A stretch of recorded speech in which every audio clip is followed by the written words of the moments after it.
Reese, indeed we will. Welcome to Sunsplash, Morgantown, West Virginia, where today the 5th-ranked Texas Tech Red Raiders come to town.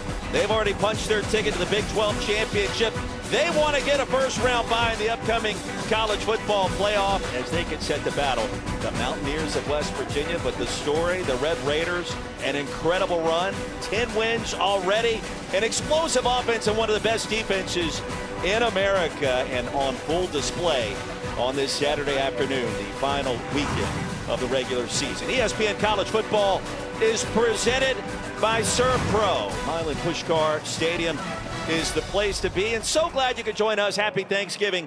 He's Sam Acho. I'm Roy Philpott. Taylor Davis joins us down on the sidelines in just 1 minute. Sam, great to see you. And these Texas Tech Red Raiders, they have been awfully impressive, ranked 5th in the country. And they want to get to that top 4. You talked about that idea of having a first-round bye. Well, Texas A&M going down yesterday makes it easier. This Texas Tech team has been outstanding all season on offense and on defense. Yeah, electric in every sense of the word with what the Red Raiders like to do. Let's take a look at our Mattress Firm impact players. Jacob Rodriguez, David Bailey get the job done as the anchors in that defense. And you name an award, Jacob Rodriguez is a finalist for it. The one thing he's hoping for is the Heisman, but the best defensive player when it comes to line of scrimmage, he does it all.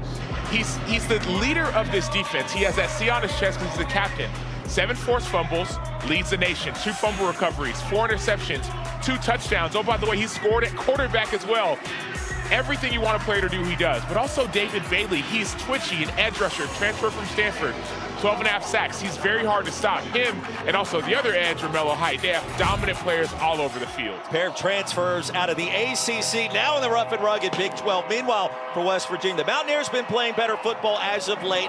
They've won 2 of their last 3, a road win at top 25 Houston. Scotty Fox Jr., the freshman quarterback, a big reason why. He has a dual threat ability. Scotty Fox Jr. is a true freshman, and yes, he can do it with his legs, but the coaches are more excited about his ability to throw the football down the field. His receivers and running backs have helped him out a lot. Guys like Gerard Bowie, number 7, have been a huge help, but Scotty Fox is the future of this program. You know, in a Rich Rodriguez coach offense, quarterback run is going to be front and central. You see the numbers. It's been a different team and a different offense back into the schedule. They have won 2 of the last 3, but it could have been 3 of 3. Nearly beat Arizona State 2 weeks ago, so they're playing with a high level of confidence on offense, but the defense is doing their part as well. The Texas Tech Red Raiders, led by the great Baron Morton, year number 5, gaining health, gaining strength. And for more on that, we check in for the first time with Taylor Davis. Taylor. That's right, Roy. For the kid from Lubbock, he prepares to close out his final regular season for Texas Tech here today. But like you said, Baron Morton has been dealing with a leg injury this season. He's had to miss game action, miss practice. He's been in a precautionary boot up until yesterday. He told us the bye week was the best thing that happened for him, saying he feels the best he has in weeks. He also told us this is the kind of season Texas Tech has deserved. And with a Big 12 championship just a week away, they're looking to close regular season today with a healthy quarterback and an 11th win. Roy. Yeah, he talked about how this is what Texas Tech deserves and what Lubbock needs. And for the great Joey McGuire, year 4, 33 wins already. This has been his best team. And he told us last night, Sam, resoundingly, we want the bye. And that means they've got to win this game today, because they've already clinched an appearance in the Big 12 championship next week. We know it'll be the rematch against BYU, but this game, they got to win to have a chance to get that first round bye. The reason the first round bye is important for this team is that they have battled a good amount of injuries. And so with Baron Morton, another week off would be helpful. And if you're one of those top 4 ranked teams, you will get that first round bye. But first you have to go through West Virginia, then you have to win in a Big 12 championship versus BYU. So that matchup was set in place last night. And after Arizona defeated Arizona State in Tempe late in the evening, Joey McGuire, and he told us yesterday that's a game that they were going to be dialed in on. It wasn't going to impact his game plan for today. So we saw an upset there. Will we see potential more upsets today on what could be a spoiler Saturday? Question mark. Well, that Virginia game versus Virginia Tech, Virginia is in a win and get in the ACC championship game, but they've struggled versus Virginia Tech. Notre Dame shouldn't have too much trouble versus Stanford, but man, SMU, another winning in versus Cal. Cal has a new coach. There's so much excitement this weekend in college football. And I can't wait to get your take on the Iron Bowl tonight down at Jordan-Hare Stadium. I get the sense there could be some weird things going down. on the Plains. We'll talk more about it, get you ready to go for all of those matchups. Yeah, it's cold, it's Morgantown, it's almost December. What else would you expect? This is football weather. No chance of any wintry precipitation, but that sun beaming down. Had some snow flurries in the area yesterday, perhaps some more bad weather on the way. Later this weekend, early into the week, Texas Tech won the coin toss and deferred. Mountaineers will get the football first. And a touchback means Scotty Fox Jr. on the field will face this Red Raiders defense, Sam, where you watch them on film. We talked about the eye test. We showed you some of the numbers. Really no weakness in this incredibly talented front seven, and even the back end has put up solid numbers. We're only giving up 12 points per game. You're going to win a lot of football games. They play as a unit. There's talent all over the field, but it's more the togetherness that stands out when Texas Tech is on defense. Mountaineers dealing with some injuries at running back. Sincere Bowers gets the start. Inside zone to begin, and a gain of 3 on first down. And for the Mountaineers to have any chance to pull off the upset, Sam, they got to find a way to get that ground game going for head coach Rich Rod. It's going to be, sure, the running backs, but it may be a lot of quarterback run as well. That's what West Virginia has shown these last couple of weeks with Scotty Fox Jr. So expect him to use his legs as well. His senior day here in Morgantown, into the flats and incomplete. Bowers in the area, and quickly it's 3rd down and 7. Romello Height, the quarterback pressure. Rich Rodriguez, second stint. Former West Virginia walk-on here in Morgantown. And his second stint as the head coach. We remember all the great things he did early 2000s. And he's trying to rebuild this program in his first campaign back. 4 wins already versus 7 setbacks. Fox is going to be gobbled up and driven down. Romello Height broke through the line of scrimmage, and the pressure with A.J. Holmes Jr. So the great thing about what Texas Tech does is that they don't rush more than 4 very often. You see a lot of guys at the line of scrimmage, but A.J. Holmes just wins on the right guard, and then Romello Height as well. It just wins with speed. So that's what's going to have to change if West Virginia wants a chance at this matchup. They're going to have to maybe provide some double teams, add some chip blocks to win on the inside and the outside. Tech defense as advertised, 3 and out. Oliver Straw will punt it to Jacoby Williams. And it wobbles before hitting the 42. And a Red Raider bounce. Good field position to start for Baron Morton. As we take a look at our proven performance brought to you by Goodyear. And that running game behind Baron Morton this year between Cameron Dickey, who could go over 1,000 yards today, and Jacoby Williams. Sam, they've combined for over 1,500 yards and 18 touchdowns. And both of these backs are top 5 in the Big 12 when it comes to all-purpose yards. Both over 100 yards all-purpose. They get it on the ground, they get it through the air. It makes them both special. Dickey with 944 yards this season. Only a sophomore out of Austin, Texas. Morton wants to throw it on first down, and the sidearm toss is going to be grabbed by Terrence Carter Jr., the tight end. 34th reception of the season, a gain of 11. And he's a matchup problem for opposing defenses in the Big 12 this year. Handoff Dickey, his first touch. And a 1-yard pickup on first down already in WVU territory. We were talking with offensive coordinator for Texas Tech, Matt Leftwich, and he talked about the vertical passing game, but how the whole goal is to open up run lanes. So they want to throw it down the field so that they can run the ball. Morton has thrown it a ton in his career. Movement on the right side. Jacob Potton. Full start. Offense, number 70. 5-yard penalty. 2nd down. That's the youngest member of the starting offensive line for the Red Raiders this year. Stephen Barron leads this veteran officiating crew out of the Big 12 today. And a 5-yard infraction.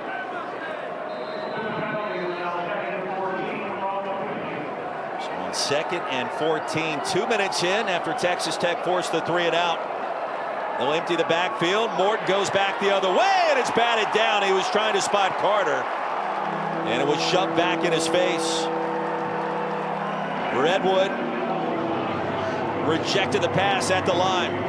You talk about a formula for an upset. Well, number one, it's winning early in downs, but it's also taking the ball away. Redwood had a great opportunity on that last chance. Let's see what West Virginia does. They love to bring pressure, one of the most blitzing teams in all of college football. Let's see what they do. Zach Alley, defensive coordinator, said we got to get him into third down and long. Then we're going to dial up the heat. There it comes. Pass to Carter on the edge, and Carter ushered out of bounds near the 40 by Carrico.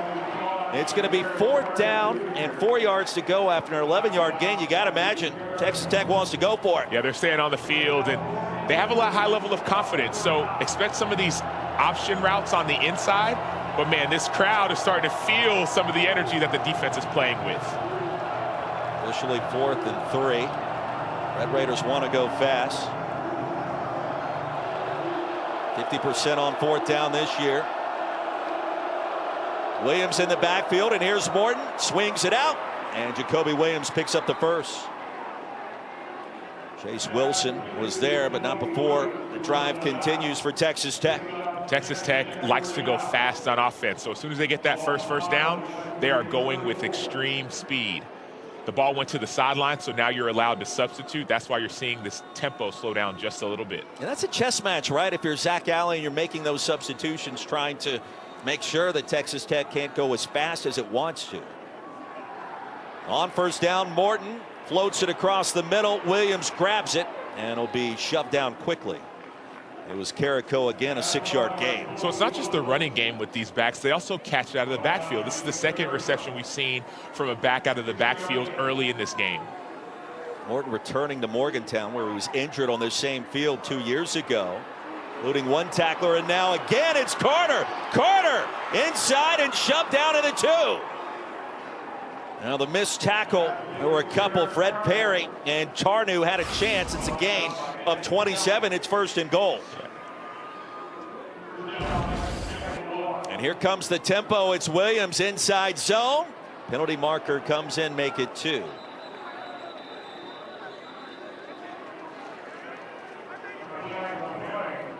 They don't give you a chance to even catch your breath. That huge play by Terrence Carter Jr., the tight end, and all of a sudden they're at the 1-yard line. They're at the line of scrimmage, and West Virginia's trying to get subbed out.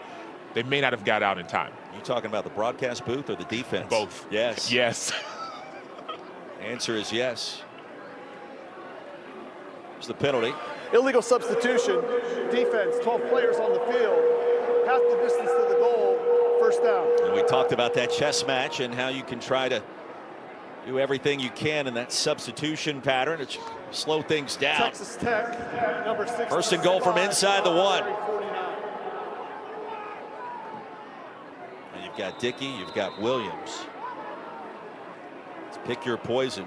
And an extra offensive lineman, tight end and Upshaw now on the field. Straight ahead and up the middle for the touchdown. And it was Rodriguez that snuck in there. Jacob Rodriguez, 2nd touchdown of the season on offense.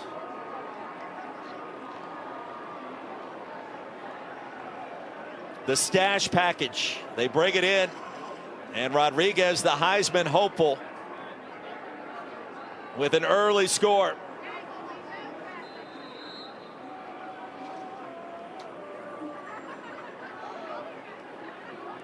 Rodriguez, hard to miss. We had a fun conversation with him last night getting ready for this game. I hope that he was going to get another opportunity to punch one in on offense.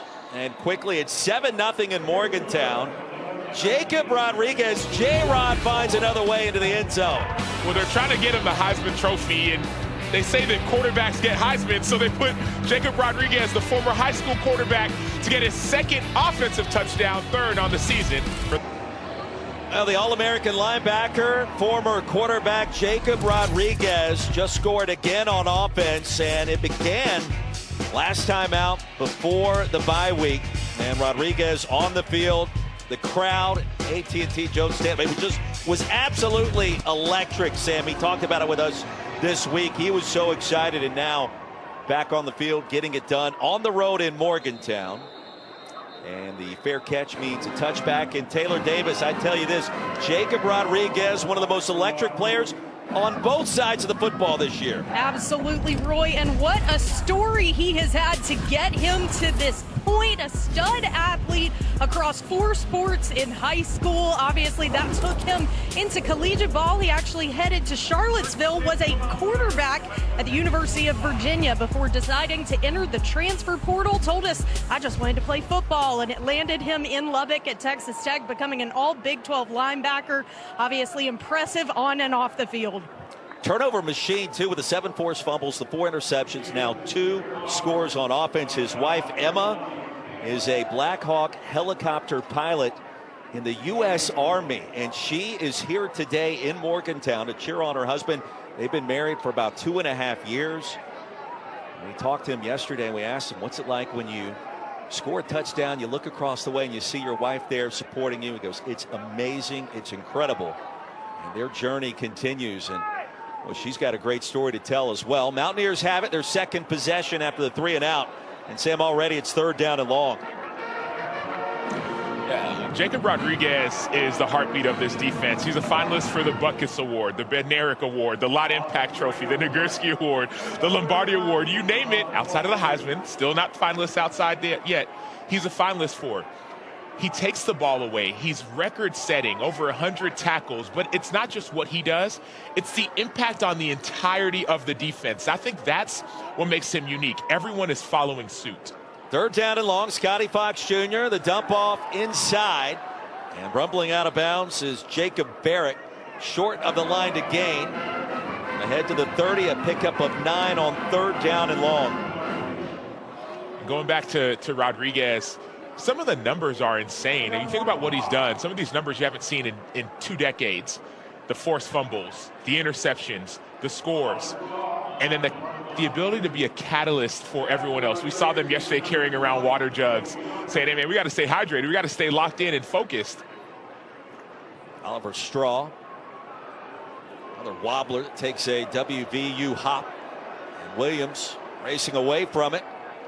Whistle dead near the 18, so a punt of 53 yards, and the Red Raiders a couple of 3 and outs, an early touchdown with the ESPN College Football is presented by Serve Pro, the #1 choice in cleanup and restoration. Senior Day back here in Morgantown, and more than 35 players recognized and honored before kickoff today. Always an emotional scene. A roster that was turned over after Rich Rodriguez was announced his second stint back here. More than 70 new players this year. 7-0 our scores. We take a look at our college football headlines presented by Twisted Tea. Big win for Ole Miss yesterday in the Egg Bowl, and then Texas. Sam Acho hands the fighting Texas Aggies their first loss of the season. Get your thoughts there. In North Texas now in the American Conference Championship game, likely to face Tulane next week. We will see. What were your thoughts on the Longhorns? They played probably their most complete game of the season. And obviously Marcel Reed, a little bit of an injury, came back. It's a great late game. Picks that he threw when they were trying to come back in Austin. Really the start of the second half by Texas was the difference, and you saw enough out of Arch Manning, and the defense kind of stood tall when they needed to. And the run game was there as well. And Travion Weisner had another outstanding game. 3rd down and short after Williams raced along that left edge. Walking gingerly in the backfield behind Baron Morton. Taylor mentioned it earlier. Morton out of the boot as of yesterday. It's been a precautionary measure that Joey McGuire has utilized to try to keep that hairline fracture where it needs to be. Bye week did him a lot of good. And Terrence Carter's been active to start a 5-yard gain on 3rd and 1. Yeah, outstanding block by number 3, Coy Eakin. That's what stands out on tape. They block downfield extremely well. Morton lost the handle on the delivery. Let's see. Red Raiders jump on top of it back at the 25. The fumble came out. And Braden Siders able to spring that one loose. And if there is a weakness of this Texas Tech team, I would say it's up front. You see Braden Siders just win up front. get that sack, get the forced fumble. The next thing you want to do as West Virginia is recover that ball, get your team another opportunity to score. But that's the one area of concern, the offensive line. Davion Carter jumped on top of the pigskin. Second down and long, more pressure, and incomplete. Now, Zach Alley told us yesterday you can't get to third and long unless you're in second and long, and Braden Siders, applied the heat that time. And he beats right tackle Jacob Poughton again. You see, it's pressure. Baron Morton has to get that ball out quicker. But Siders and this West Virginia defense, they are bringing so much heat. It's what they've done all season long. Crowd on its feet on third and long.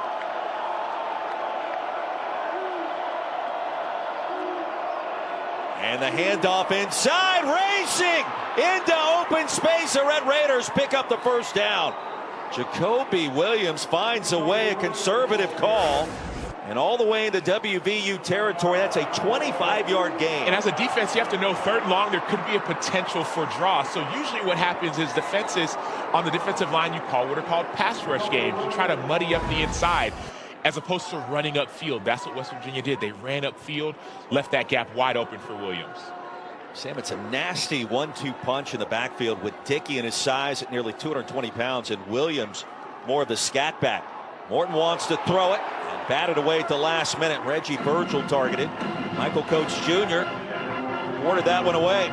We did hear from the coaching staff, and we also saw it on tape. This West Virginia team, they are playing extremely tough. They are not going to quit, especially on the defensive side of the ball. They're playing with violent aggression, and sometimes that can cause the ball to bounce your way.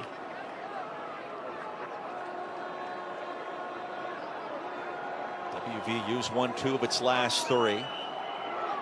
Cameron Dickey this time. We mentioned 56 yards away from 1,000 this year. 4-yard gain. It's third down. That's the downside where I will say about some of these teams that love to go fast tempo. All of a sudden you blink and it's 3rd and 6, it's 3rd and 8, it's 3rd and 7. So there can be a negative to the positive of a quick tempo. Fred Perry, the injured Mountaineer, down on the turf, senior. The transfer from Jacksonville State. So we step aside, 3rd down and 7 coming up when we return. Back at Morgantown, you're watching the Big 12 Conference on ESPN. Chilly start. Texas Tech a 7-0 lead. 5th-ranked Red Raiders over West Virginia. Sam Ochoa, Philpott, Taylor Davis. 3rd down and 7. After Perry was helped off the field. They'll set up the tunnel screen. Terrence Carter again, still on his feet, churning the legs for the first down.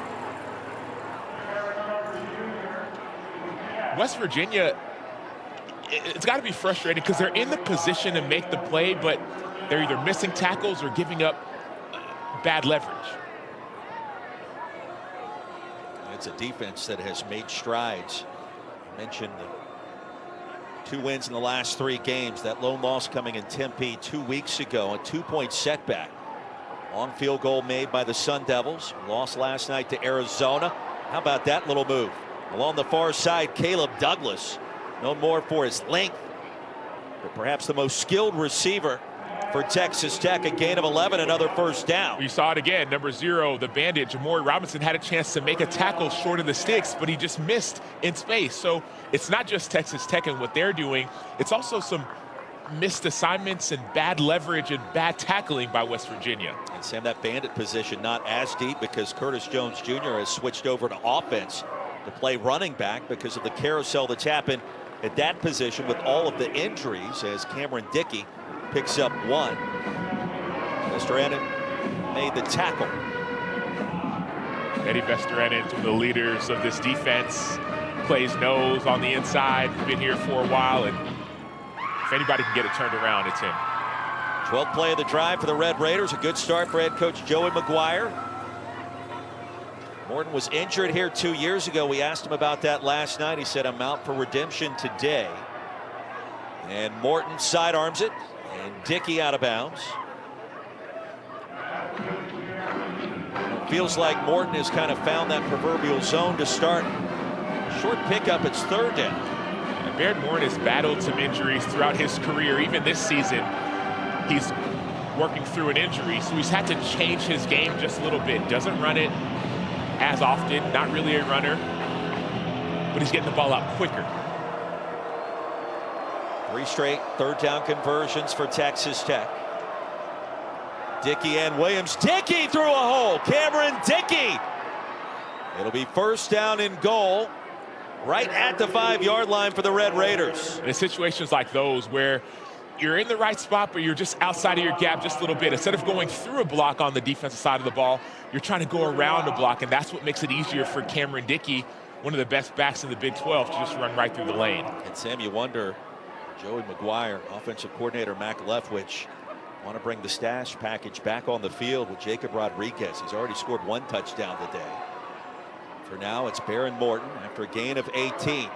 Inside give, and Dickey's going to be chopped down. Braden Siders and Tarnew combined to make the stop. Love that play by Tarnew and Siders because it's essentially a zone read, but you have a feeling the quarterback won't keep it, so you lean more towards the run. So great job knowing that Baron Morton likely was not going to keep that in the zone read. Corey Aiken back on the field, lines up in the slot. Rodriguez told us he'll sniff around the offensive huddle. They get down in the red zone and have a chance to get in there. Morton wants to throw it. It's incomplete. Now man-to-man coverage out there. Caleb Davis was blanketed by Jason Chambers. It'll be 3rd and goal. Chambers is a man-to-man. He knows that a fade ball is going to come, either fade or inside. Watch him play right on the inside, and he's patient, keeps his eyes on the receiver, and he keeps that inside slant from being open and plays that ball perfectly. Mountaineers need a stop here to force a field goal attempt. Dickey motions out, empty backfield. Morton wants to throw it. Off the pump fake, heaves it wide open for the touchdown. Cameron Dickey found the hole at the back of the end zone, and the receiving grab makes it 13-0.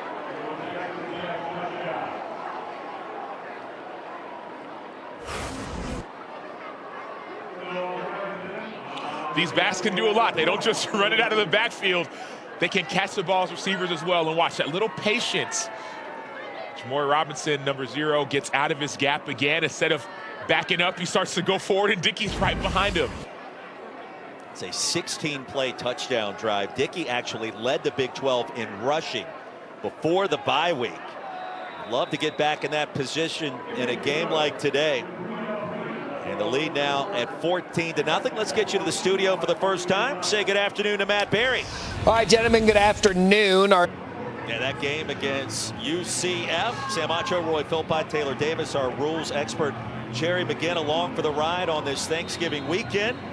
And a fast start for the visitors from Lubbock. 14-0. Just over 3 minutes remaining here in our first quarter. Mountaineers set to get it back. They had yet to record a first down today. Just their 7th snap coming up from scrimmage.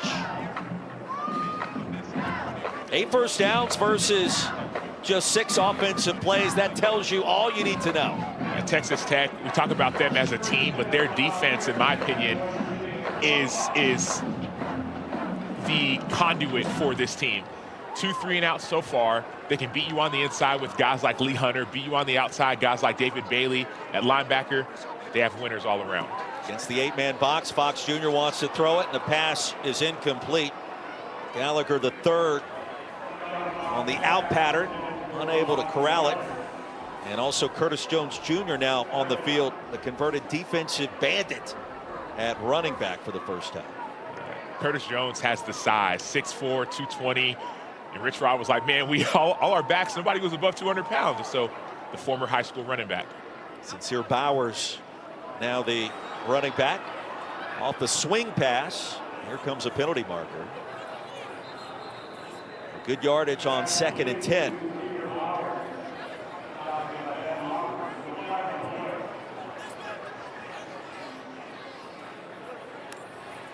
Here once again is Stephen Barron, trying to sort through everything that happened on the edge. And Texas Tech, as advertised to start, no let up whatsoever. Holding, offense, number 7. Penalty will be enforced in the spot of the foul. First down. Gerard Bowie. Back him up all the way to the 19-yard line. Gerard Bowie is 5'9", 162, and he's a slot receiver trying to block on the edge. Makes it very difficult. So Rich Rod is frustrated, as you can see, 2 3 and out so far. I think the best opportunity is trying to take a shot down the field on the outside, see if you can either steal a PI or get a completion. 2nd and 16, Mountaineers in search of a spark. Fox, the RPO, back to the original line of scrimmage. Rodney Gallagher the third again. And here comes another flag. And it was late. So after the stop by David Bailey.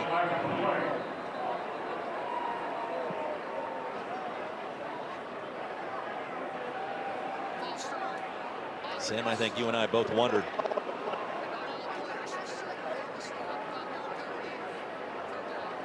whether or not West Virginia would find a way to create some kind of momentum in its favor early. No infraction on the play. Audio broke up there. It'll be 3rd down. I think the way that you do it is not on the inside, because Lee Hunter is huge, and Jacob Rodriguez is one of the inside linebackers. Not on the edges, but I think you can attack the corners just a little bit. See if Fox will try to do that here. Instead, he escapes the pocket, makes one man miss, dives ahead towards the line to gain, and stopped 1 yard shy of a first down. But you see the difference, though. Ben Roberts, number 13, the Mike linebacker, made that tackle. Looks like they're staying on the field, going for 4th.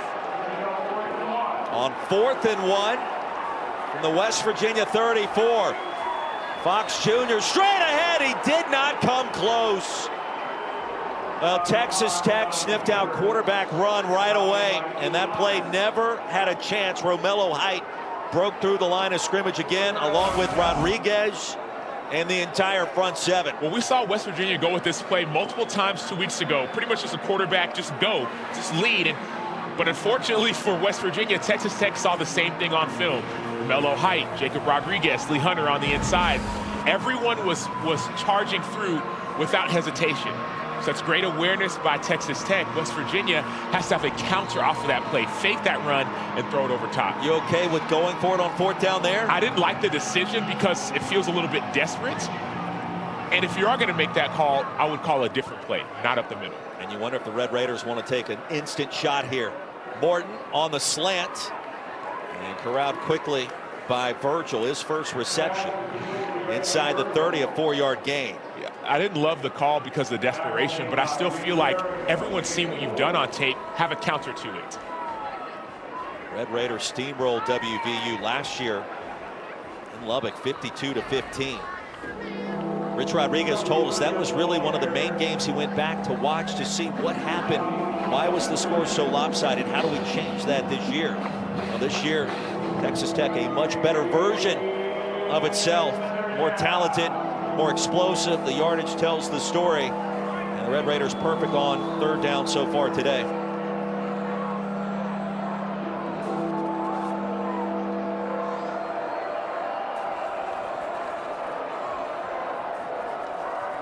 There's Morton off the back foot. Carter, first down. Well, Carter's just got that big catch radius, and anything thrown in the area code, he's going to bring it in. Yeah, but you still see that pressure on the inside by Edward Vesterinen. There's pressure in Baron Morton's face, and he still completes that ball. That's one thing you got to be aware of. So look, Baron Morton right in the middle. There's going to be pressure right up in his face. Gets completed. That's that one area of concern for Texas Tech. The offensive line has given up a little bit too much pressure so far. 6 catches for number 7, Terrence Carter Jr. already. Could be the final play of the quarter. Morton, seam route, there it is, and it's caught for the touchdown. Caleb Douglas. And the route is on in Morgantown.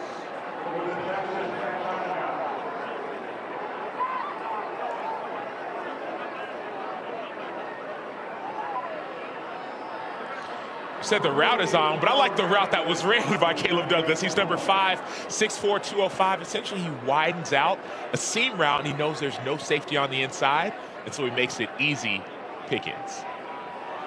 Caleb Douglas, the transfer from Florida.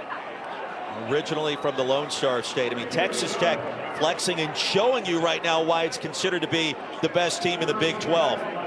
They haven't been perfect. Offensively, you've seen a couple 3rd and 15s or 3rd and 12s, a couple penalties, but watch the route by Douglas. Just nobody on the inside, so he widens out his safety. Instead of just running straight down the middle, it's a really intelligent route by Douglas, going wider and then finding that seam on the inside. Now, Baron Morton indicated the bye week allowed him to get a little healthier. Mentioned the boot came off yesterday, and a crisp start on a crisp Saturday afternoon in Morgantown. 3 possessions, 3 touchdowns. And you see the numbers on 3rd down. Cycling through, indicating the dominant start. Visitors from Lubbock. No let up, despite already having punched their ticket the first time in the Big 12 championship game against BYU. Let's take a look at the Taco Bell Litmas student section.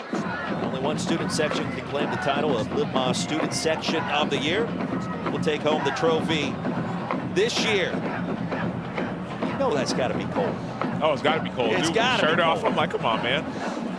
I was down there earlier, and the sun was out, which helped. Sun's not shining into our broadcast position today, is it? Which doesn't help. It's like an icebox up here. It's what you would expect. It's what makes college football fun this month. Final weekend of the regular season. Mountaineers need a first down at the end of the first quarter. Cofield able to send Bowers down to the turf. That's the end of The final play of our first 15 minutes. 5th-ranked Texas Tech in control. Mountaineers have it to start our second quarter after this. We're back in Morgantown. Mountaineers trailing 21-0. Rich Rodriguez joins me now. Coach, how can your offense generate some momentum? Yeah, we got to get some first downs. We're not getting any movement up front, missing a few things there. Obviously, it's putting us behind it a little bit there. And then defensively, we're making some stops, but 3rd down and long, they're screening and drawing us, and we got to get off the blocks a little bit better. Thanks for the time. We will see if that happens. The Mountaineers without a first down to start. Jeff Weimer, the intended receiver. And it's 3rd down and 8. Sam Acho, Roy Philpott, Taylor Davis. And we were told that we could see all 3 Mountaineer quarterbacks today. Max Brown, Lil Wilkins, in addition to Scotty Fox Jr. The offense trying to find its way against this fierce, multi-talented front 4 for the Red Raiders. On 3rd down, Fox will buy a little bit at times, sidearms it, and a short gain on 3rd and 8 to Ryan Ward. One of the benefits and what you're going to see West Virginia start to do, we saw in that play, they call it 7-man protection. So 2 extra blockers to help out on the guys on the outside. Now that number 2 on the inside, Lee Hunter, 6'4", 330. You might need some extra help on him as well. He's on the interior. But that's going to be the only opportunity West Virginia has. 7-man protection, and then take a shot or 2 down the field to try to earn some yards. Oliver Straw will take his time and send it to Williams with a fair catch at the 28. And a punt of 44 as we check in again with Taylor Davis. Injury update for you guys. West Virginia safety Fred Perry left in the first quarter with a left leg injury. He was unable to put any weight on it, spent a few minutes in the medical tent before a cart ultimately came and got him. He was emotional as he headed to the locker room. I'm told he will not return for this game. Super disappointing. A guy that goes all the way back to Jacksonville State with Rich Rodriguez. They rave about the effort, the want-to of this guy. Disappointing to see it end that way for him here at home. He was first team All-Conference USA a season ago, and then heads north here to Morgantown with Rich Rod in that Gamecocks program. And he was one of the players that we heard a lot about in talking with Zach Alley, defensive play caller, and Rich Rod yesterday here on campus. 3-yard gain on first down. Yeah, he's one of the leaders of the defense, really good in coverage. It's going to be a huge loss for this defense. Back to the well one more time, and Dickey and Williams on the field. Dickey gains 4. Well, the Texas Tech resume is awfully impressive. 10-1 coming in. The lone loss in Tempe against Arizona State, where Baron Morton was injured. Will Hammond came in. And that convincing, crushing win over BYU, 29-7. We'll see a rematch next week in Arlington of the Big 12 Championship. That really the tremendous resume builder for this team this year. That and a road win at Utah, also in convincing fashion. Here's Baron Morton heaving one deep, man-to-man coverage. Flag on the field, and the ball pops out Quay Aiken's hands at the last minute. It's Nick Taylor in coverage, and PI coming on the defense.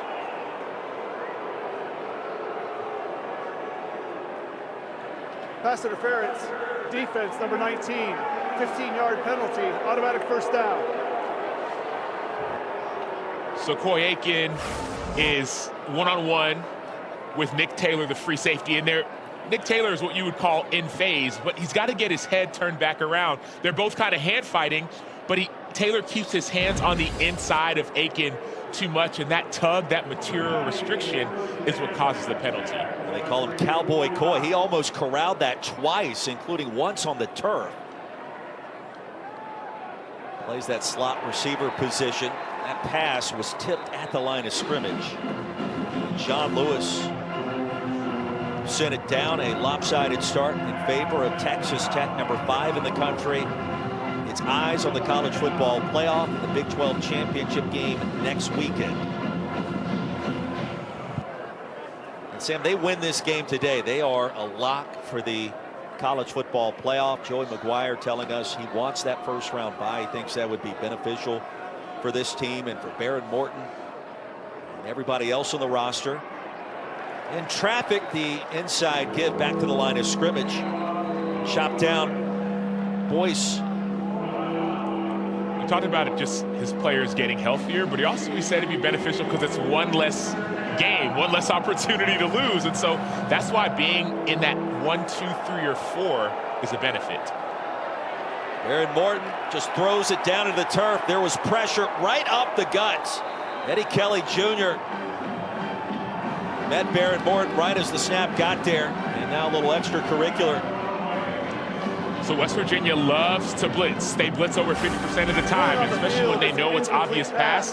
They're going to bring blitz. You see safeties coming, linebackers coming, so it's hard to protect for the offensive line when they're bringing more than you can block. And Sam, I'm telling you, I don't think Rich Rodriguez minds a little trash talking right there. His team is trying to find some sort of spark to ignite, have a chance to put some points on the board, trailing by 3 touchdowns already.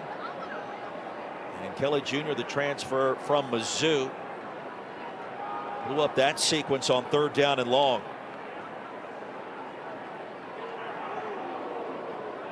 Rodney Gallagher, the 3rd. Fair catch made at the 11. Well, punt of 38. Mountaineers get it back. They're looking for some points here at home on Senior Day after this.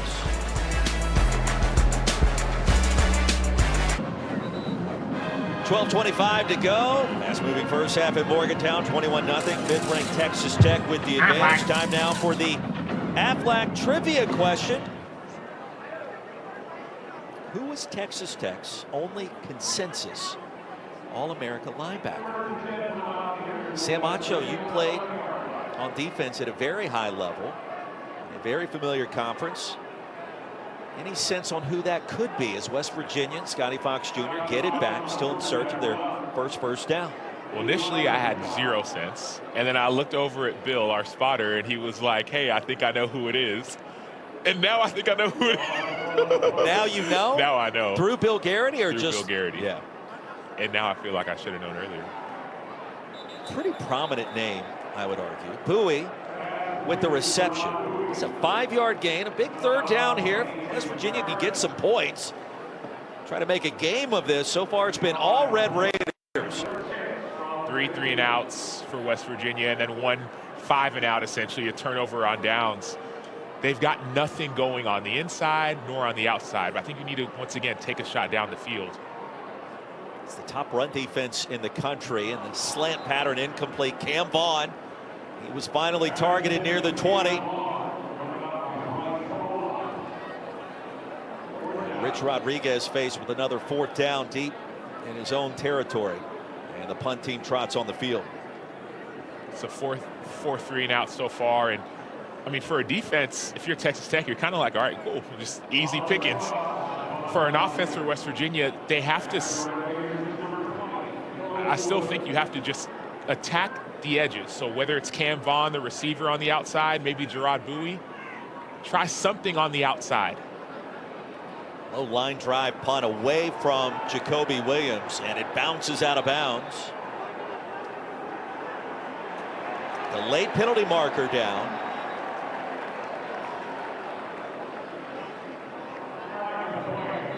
Well, the ball caromed out of bounds, and about 5 seconds later, a penalty marker flew out. Stephen Barron identifying what happened there. Kind of an unusual situation and the timing of that. During the kick, holding, receiving team, 10-yard penalty enforced from the end of the kick, first down. No return, but still a holding penalty. As we answer the Aflac trivia question, think about Jacob Rodriguez, the incredible job that he's done. All-American linebacker. I believe it is Zach Thomas, Sam Acho. Bill Garrity would agree to, and I would third that. Mid-90s, went to the Miami Dolphins, was incredibly talented. Old number 35. Well, he's got the Jacob Rodriguez jawline for sure. And he was All-American in 1995. 2-time Southwest Conference Player of the Year, 94 and 95. That's a long run.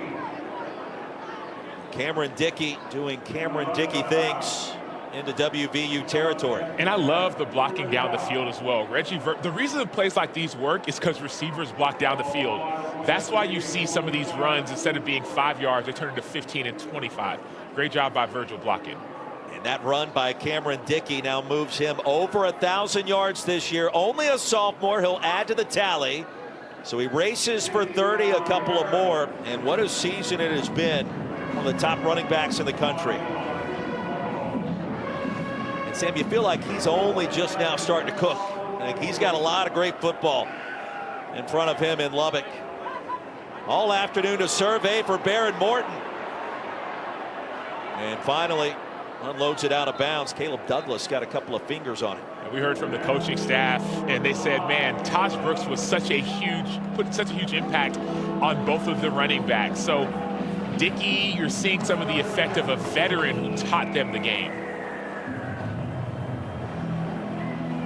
Barron Morton's thrown for over 8,300 yards in his career, all 5 years in Lubbock. Joey McGuire, even Jacob Rodriguez told us yesterday, you asked the question, Jacob, what would you say about Barron Morton? And he said, he's the toughest guy I know. Fighting through injuries, the shoulder injury here 2 years ago, the hairline fracture this go around. Terrence Carter, another catch. It'll be 4th down and short. And Morton has his eyes on the bigger picture too, given what's in front of Texas Tech after today. You saw him, John, to one of the West Virginia defensive linemen earlier. He's not afraid. Big time 4th down. Mountaineers need a stop, approaching 10 to play in the half. We'll stack up the box.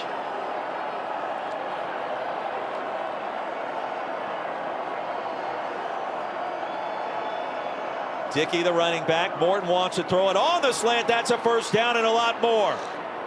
Legs churning for Cowboy Coy Aiken. And a gain of 14 on 4th and short. A great decision by Morton. He saw all the pressure on the inside by West Virginia. He had that hard count. They didn't audible. They didn't change. So he knew there was something going to be open on the outside. Called that quick slant to Aiken. Great decision. Joe McGuire said something interesting to us last night. You see Morton's numbers so far. He said, we've got another gear to get to. We're going to have a different gear in the Big 12 championship game. A little stop, a little start. Cameron Dickey, shoestring tackle. And then he said, in the CFP, we think we have even another gear at that point in time. I believe him. Just the way we interacted with some of the players, they are locked in. They are dialed in. They are not relenting. Dickey adds to the tally. And on second down, picks up the first. People talk, Roy, about peaking at the right time. And a late bye week, you might say, how's that going to help you peak? But we talked with Jacob Rodriguez, we talked with Baron Morton, and they said that they haven't let up in the least amount. They're keeping each other accountable. They're not going easy in practice. They're not letting little things slide. Those are signs of a really good football team. A couple of walkthroughs during the open date. And Williams is going to be slammed down hard at the 15. Chase Wilson, one of the leaders on this senior-laden defense. Colorado State transfer. You love the action on this play. You see it's almost like a give back to Williams on that play. Action like that happens, the linebacker have to either settle down a little bit or overrun the play.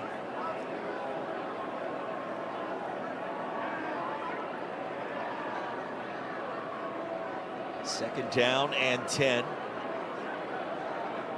Final weekend of the regular season. Where did the time go?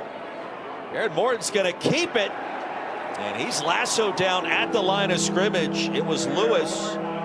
And it's third down. I'm not sure we had that on the bingo card today. Well, the tackling's getting better. You see Lewis with the great tackle. We saw Scruggs earlier, number 6, Jordan Scruggs, with a phenomenal tackle as well. This is what you want to put on tape. No matter what the score is, just play with your fundamentals, play with your technique, and good things will happen. Third down and 10. Terrence Carter Jr.'s had the hot hand. He went in motion. Morton the other way on the swing. Cameron Dickey, full head of steam. Dickey inside the 5. It'll be first down and goal. It's fearless. I mean, that's what stands out to me. Cameron Dickey is fearless. There's no one in the middle of the field. Instead of trying to run laterally, he runs vertical, tries to get the first down. He dives, and he does attain the first down.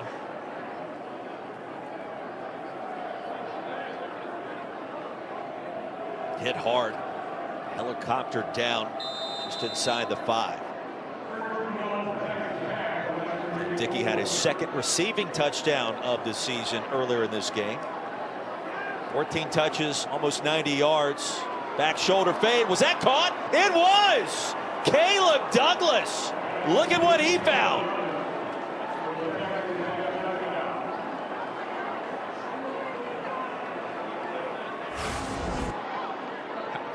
How did he catch that? Like, the amount of focus and technique. Jason Chambers, the corner, I mean, I thought that was intercepted. When you're hot, you're hot. And the Red Raiders are scorching. Stone, Harrington. Baron Morton now with 3 touchdown strikes, 2 to Caleb Douglas. Caleb Douglas, the 6'4" senior, sees the ball, bobbles the ball, catches the ball, and takes it all for the touchdown.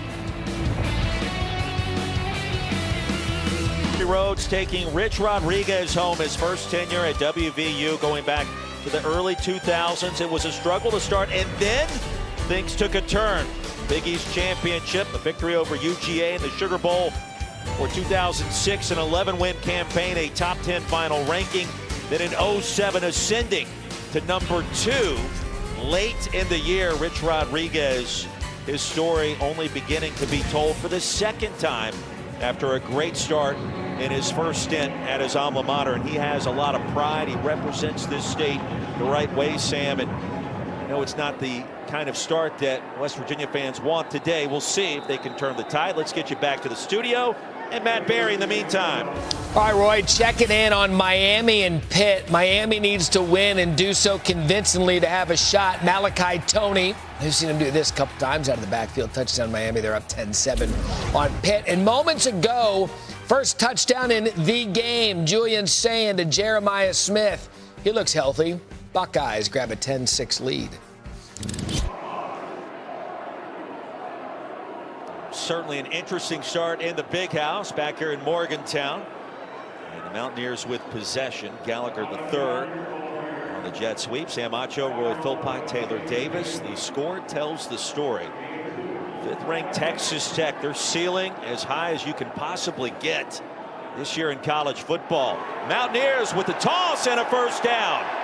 First one of the game for the WVU offense. And there's Jeff Weimer, had a huge week last week, and that's what you do. You attack the edges, get the ball to your playmakers. Guys like Rodney Gallagher, number 24, get it to Weimer, get it to Bowie on the outside.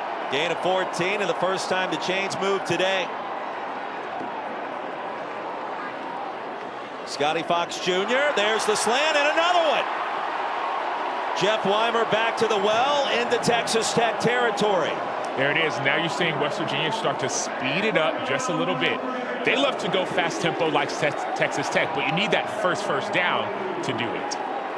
Rich Rod told us yesterday, we just got to start drives. We just have to get that first down. Then our tempo starts to take over. It's the first time they're across midfield today.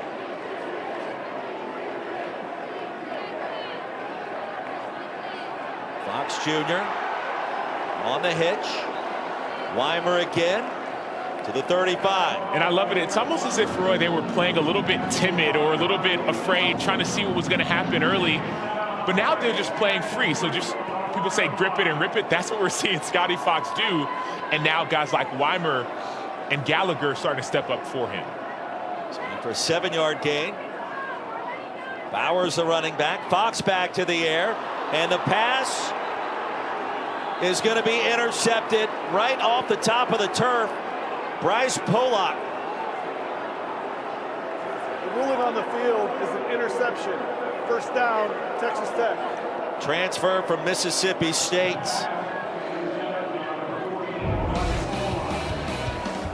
And that's the risk when you grip it and you rip it and you're taking risks. There oftentimes may be a reward or there may not be. Looks like an INT by Bryce Pollock. 28-0 as we check in with our rules expert Jerry McGinn on that potential interception. Jerry, what did you see? Roy, this was a really good stop by replay. The defender lost control of the ball. The ball hit the ground. So replay flipped this back to West Virginia. So it was a good stop by them. Heads up. So now it's third down. So on third down, Mountaineers maintain possession and ahead to the 34. It'll be fourth down after Scotty Fox Jr. on the quarterback keeper picked up just a yard. Officials timeout for an injured offensive player. Makani Ole remains on the turf, the starting right guard. Transfer from LSU.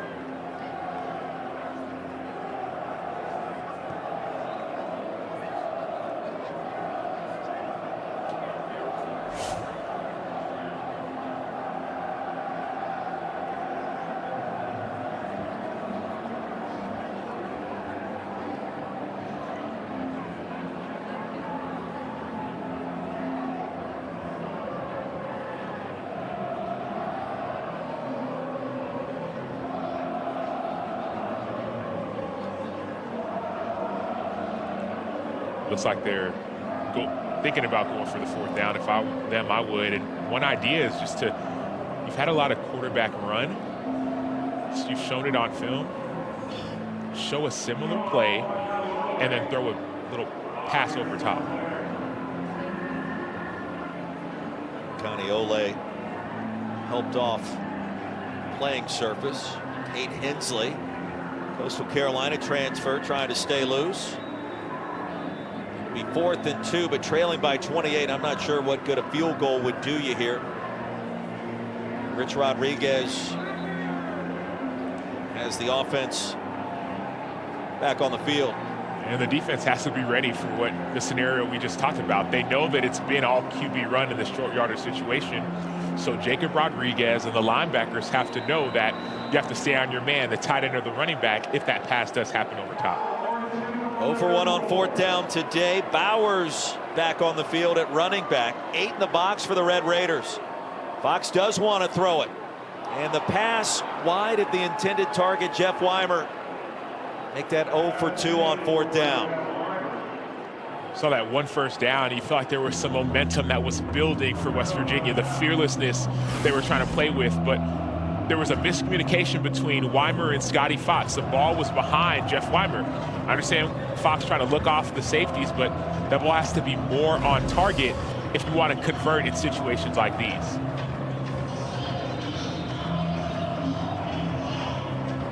First down and 10. Baron Morton has thrown for $150 and 3 scores already. On the toss to Williams. And tripped up at the 35. Gain of 1 on first down. Jacoby Williams was trying to get to the perimeter. He couldn't do it. John Lewis, number 12, did a great job of defeating 2 blocks and making a tackle.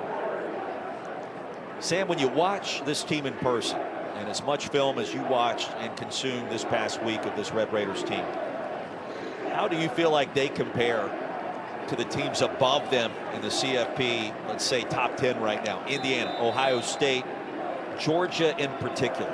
They're in that same conversation, specifically their defense. Their defense can go to bat with the best of them. Offensively, there are still some flaws that you see on the interior. Williams, he's stacked up and driven backwards. He's going to lose 1.5 yards. Aleppo able to get him back down. It'll be 3rd and long. Some of the pressure that Tech gives up on the inside is being exposed right now by West Virginia. They're bringing the blitz, they're forcing the decisions to happen quicker, and they're making the offensive line try to communicate, which is struggling so far. Here goes Terrence Carter Jr. Morton the other way. Pass corralled by Douglas. A first down and another big play. There goes Douglas inside the 25. He's been a big play machine, a gain of 43 more. Well, if they struggle on the inside, they're really good on the outside. These receivers, Douglas in particular, they're big, tall, fast, and athletic. Watch that move on the inside, just a little stutter, and go to gain 15 or 20 extra yards. And on the sidelines, Haynes down. Check on that.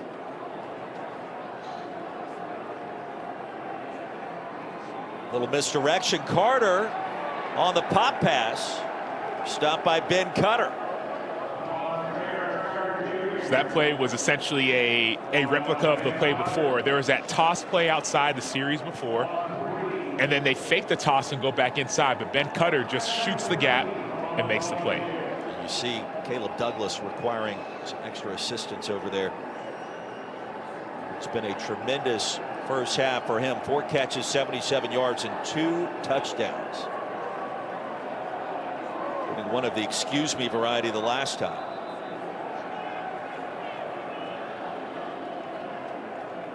False start. Offense, number 85. 5-yard penalty. 2nd down. There's Bryson Jones, a freshman from Frisco, Texas. False start penalty. Tech may go right back to that very same play. Oftentimes when offenses show a certain play, they don't get a chance to run it. Those coordinators want to go back to a different formation now, but later on in the series, they may go back to it. And what a rise up the ranks it's been for OC Mac Leftwich, rather. Coy Aiken stopped near the 25. A 5-yard gain. It'll be 3rd down and long after the 2-minute timeout.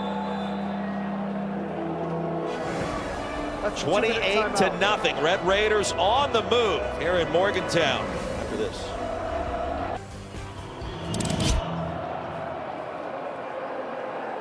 Matt Barry, we cannot wait. ESPN College Football presented by Serve Pro. After the 2-minute timeout, Baron Morton, deep ball.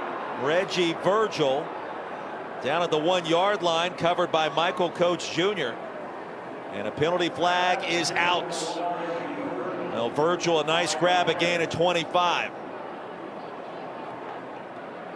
Holding defense, number 3. That penalty is declined. Result of the play is a first down. Yeah, Reggie Virgil's the speedster on this team, and he just wins with speed. And so he just wins off the line. And so Michael Coates has no choice but to grab and to hold. Despite the hold, still a catch. from the 1-yard line. It'll be first down and goal. And let's see, is it Jacob Rodriguez time? Again, it is. Rodriguez back in at quarterback. Already has scored a touchdown today. Can he make it two? J-Rod, the jump pass. Oh, it's picked. It's picked in the back of the end zone by Ben Cutter. The result of the play is an interception. West Virginia ball. First down.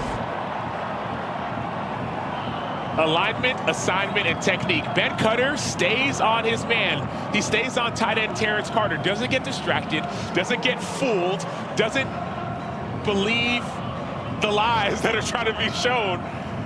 Outstanding job by Ben Cutter.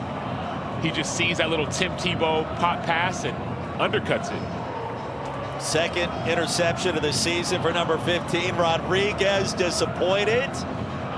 Well, they've been saving that play, Sam. They already scored one on the ground, was looking for a throwing touchdown, if you will, and the former quarterback at Virginia comes up empty, but now back on the field at linebacker, his All-American position.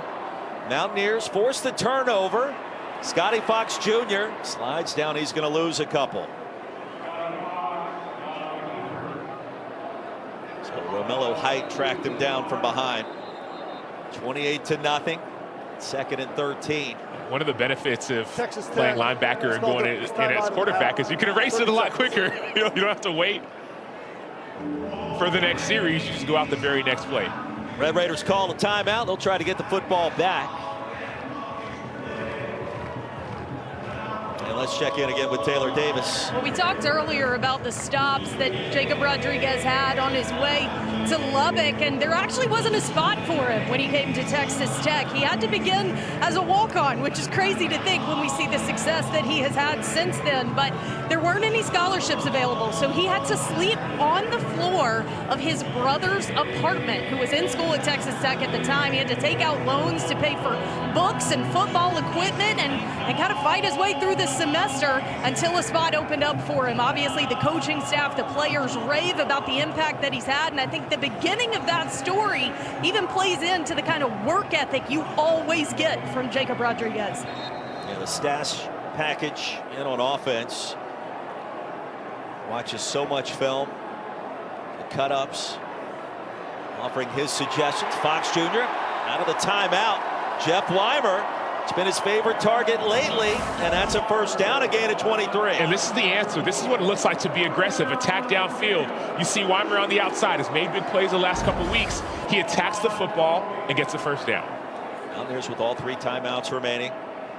Fox, comebacker. And a nominal gain for Cam Vaughn.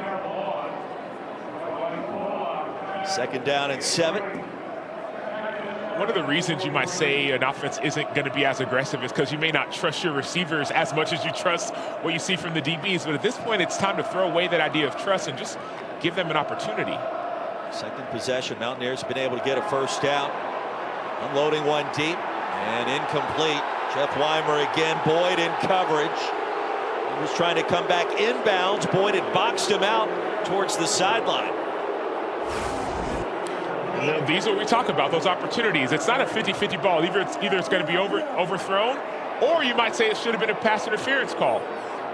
See a little bit of pulling and grabbing. I think it's the right no call, but at least you give an opportunity for your offense to make a splash play or to get a penalty.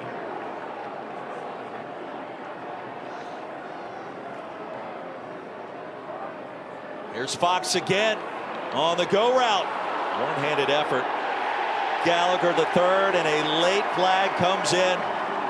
Now Brendan Jordan was in coverage near the 30-yard line.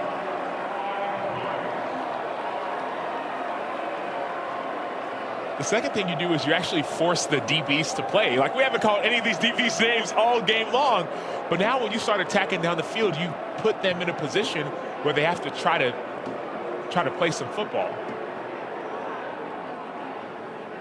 Well, this crowd is trying to. Pass interference, defense, number 7, 15-yard penalty, automatic first down. Sam, they're trying to will this team back into this game with some points here at the end of the half. Yeah, I'm not sure about this pass interference call. They called it on Brandon Jordan. I heard some of the crowd say it's a makeup call. The other one I could have seen. This one, I don't like that call. From the 42 after the 15-yard penalty, not a spot foul. Double and a pass. backwards pass. Cam Vaughn sends one long, and it's hauled in by Grayson Barnes. West Virginia on the move. 43 seconds to go in the half. All 3 timeouts remaining. Grayson Barnes is a transfer from NIU. He led the team in touchdowns, the leader there last year. You see the double pass, you force the aggression.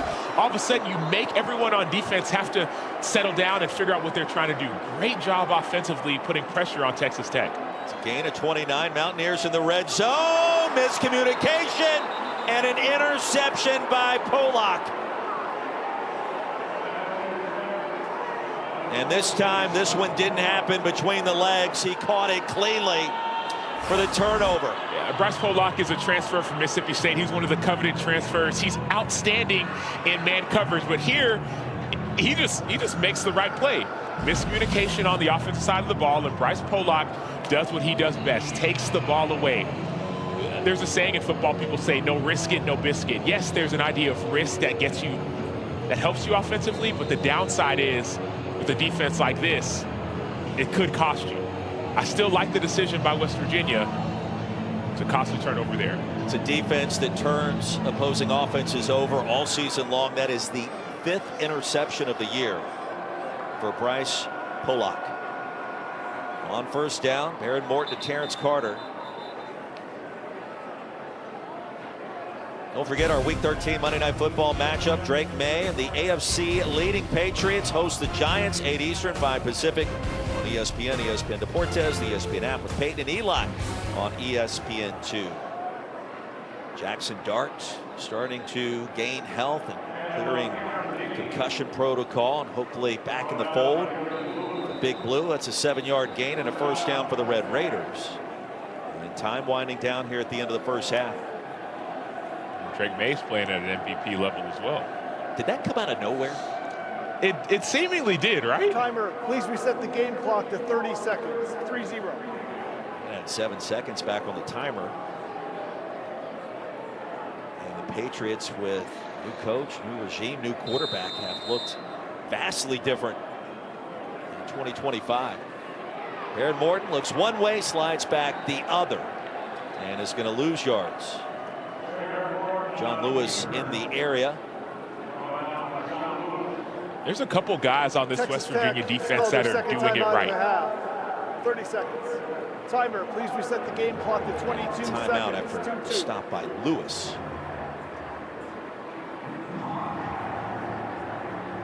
WWE Survivor Series is a Thanksgiving week tradition. Went all the way back to 1987. 4 games returns tonight. Live from Petco Park in San Diego. An absolutely stacked card, highlighted by the main event, a 5-on-5 locked 2-ring steel cage match. Cody Rhodes and Brock Lesnar leading their teams. Coverage begins at 7 Eastern, 4 Pacific, streaming on the ESPN app with the unlimited plan. Of course, a tie to WWE, of course, with Pat McAfee, the former punter and kicker for the Mountaineers, going back 2007 in that era. I know he's got his show on ESPN, but I like him as an announcer too for WWE. Gets into it, doesn't he? Gets into everything. Carter, the one-handed grab, he reached up, snagged it, and that's a first down. So the aggression by Texas Tech, I know they're going fast, but this will pay dividends down the line. 10 catches in the first half. Morton out of the pistol will spike the football. 15 seconds left. This way dividends down the line because situations like these you don't get a chance to practice in real game often. In practice you'll do end of half or end of game, 1 timeout left, 2 timeouts left. This is a great opportunity for when the playoffs do come. Joey McGuire using every possible snap that he possibly can. Try to get his team where it needs to go. Carrico. Lewis bring down Morton. The final play The first half dominated by Texas Tech, and the Red Raiders get the football to begin the second half as well. All business on the road in Morgantown for the number 5 team in the land. 28-0. The Avocados from Mexico halftime report headed your way right now. Matt Berry, E.J. Manuel, Joey Galloway. Back here in Morgantown, West Virginia, 28-0. Number 5, Texas Tech, the lead over West Virginia. As we take a look at our first half stats, brought to you by Tom's, the three-headed monster, the quarterback, the tight end with 10 receptions in our first 2 quarters, and 2 scores for Caleb Douglas. Yeah, this offense has been lights out. Terrence Carter Jr., 10 catches, almost 100 yards, and he's doing it in a myriad of ways. He's turning it upfield. He's catching it in the red zone. He's from Killeen, Texas, so he's used to the heat, even though it's got this cold weather. And it's not just him with the one-handed grab. It's also Caleb Douglas that we saw in the red zone as well. So Baron Morton is using his weapons at receiver, also the running game as well. Douglas has been lights out, catching it in different types of ways that kind of are jaw-dropping, for lack of better terms. This offense has been everything you expected and more. Just kind of batted that football to himself.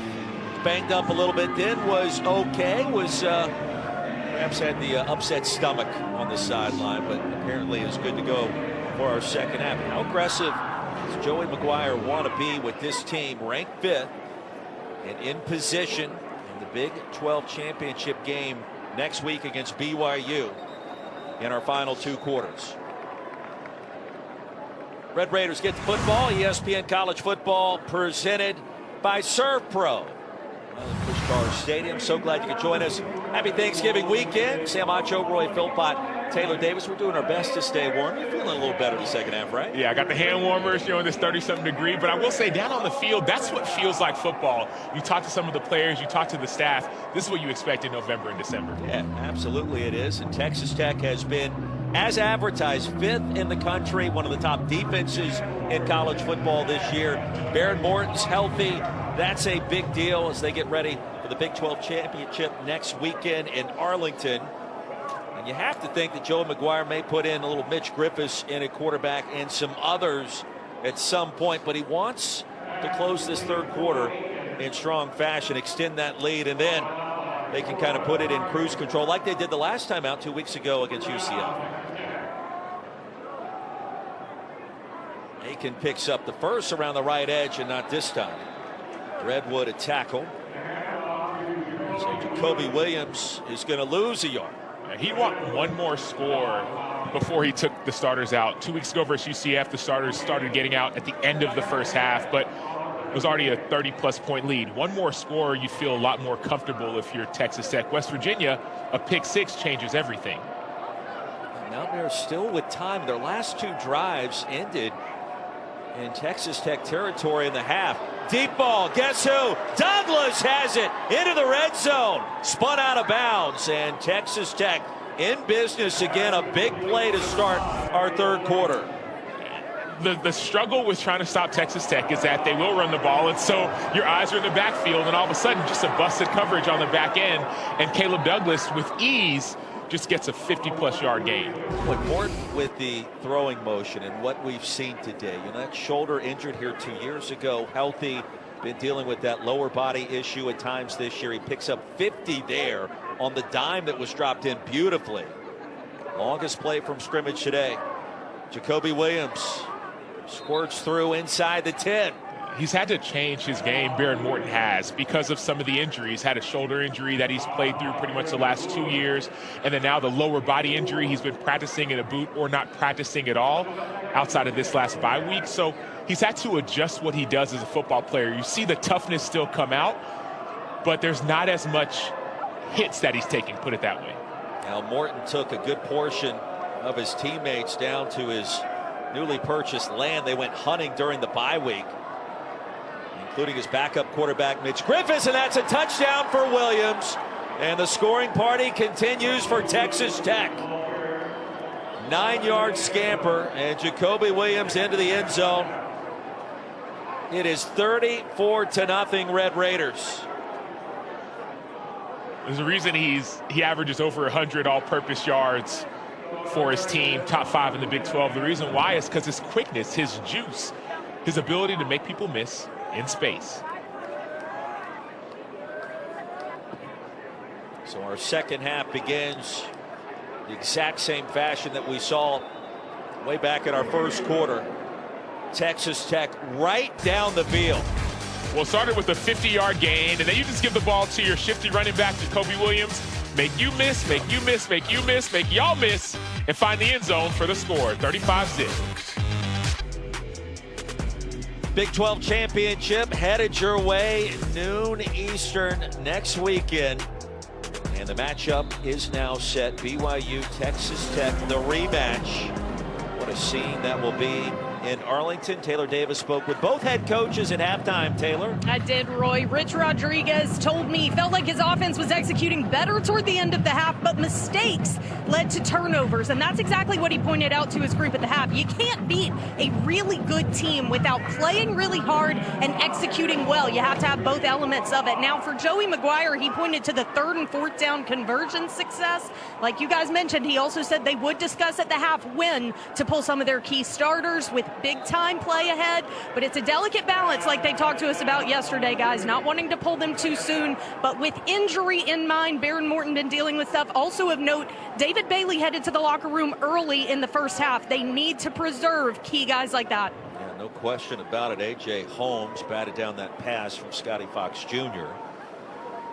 Is it just me, or is Taylor Davis the only one that knows how to dress in cold weather, Sam? I feel like that's a shot at your boy. No, I'm just simply stating mere observation. Man. I'm from Texas, dude. I was in Dallas for Thanksgiving. It was 65, 70 degrees.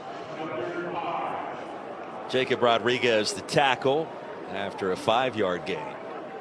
You got a closet full of sweaters down there. You just failed to bring them up here to the frozen tundra of Morgantown. This is true. And your roots are West Virginia, are they not? My family, yes. My mom grew up here. My aunts, uncles, cousins, they're all watching.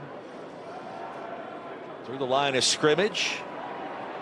And a nice looking play. Scotty Fox Jr. bought a little time. Jacob Barrick is going to pick up the first down. It's a gain of 7 and a chain mover.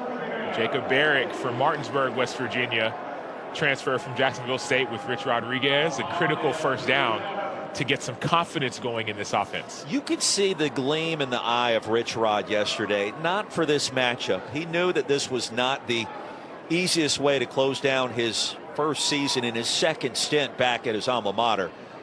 But with the job that he and his staff have done recruiting, they do feel very optimistic. That pass is incomplete. I'm not sure what all the hubbub was about there. Hit the turf, bounced up. Rodney Gallagher III. And if you look at some of the committed players and what they are anticipating in the portal, the junior college ranks, this will be a different looking team combined with some key returners from this year's squad next year. Specifically the guy you just saw on your screen, the quarterback, number 15, Scotty Fox. He's what makes this thing go. Straight ahead this time in traffic and corralled by Romello Height. And he's just a freshman too, so you see some of the, you can call them the mistakes, whether it's an interception or a missed read. You have to understand, he just turned 18. He's still understanding this offense, understanding the scheme, and understanding how to lead. A live arm, and he's certainly improved after he took over that road win at Houston. You know, at this juncture, looks like the marquee win in year 1 under Rich Rod, and with Scotty Fox Jr. assuming controls. Treating on the screen, fires a strike ahead towards the 40.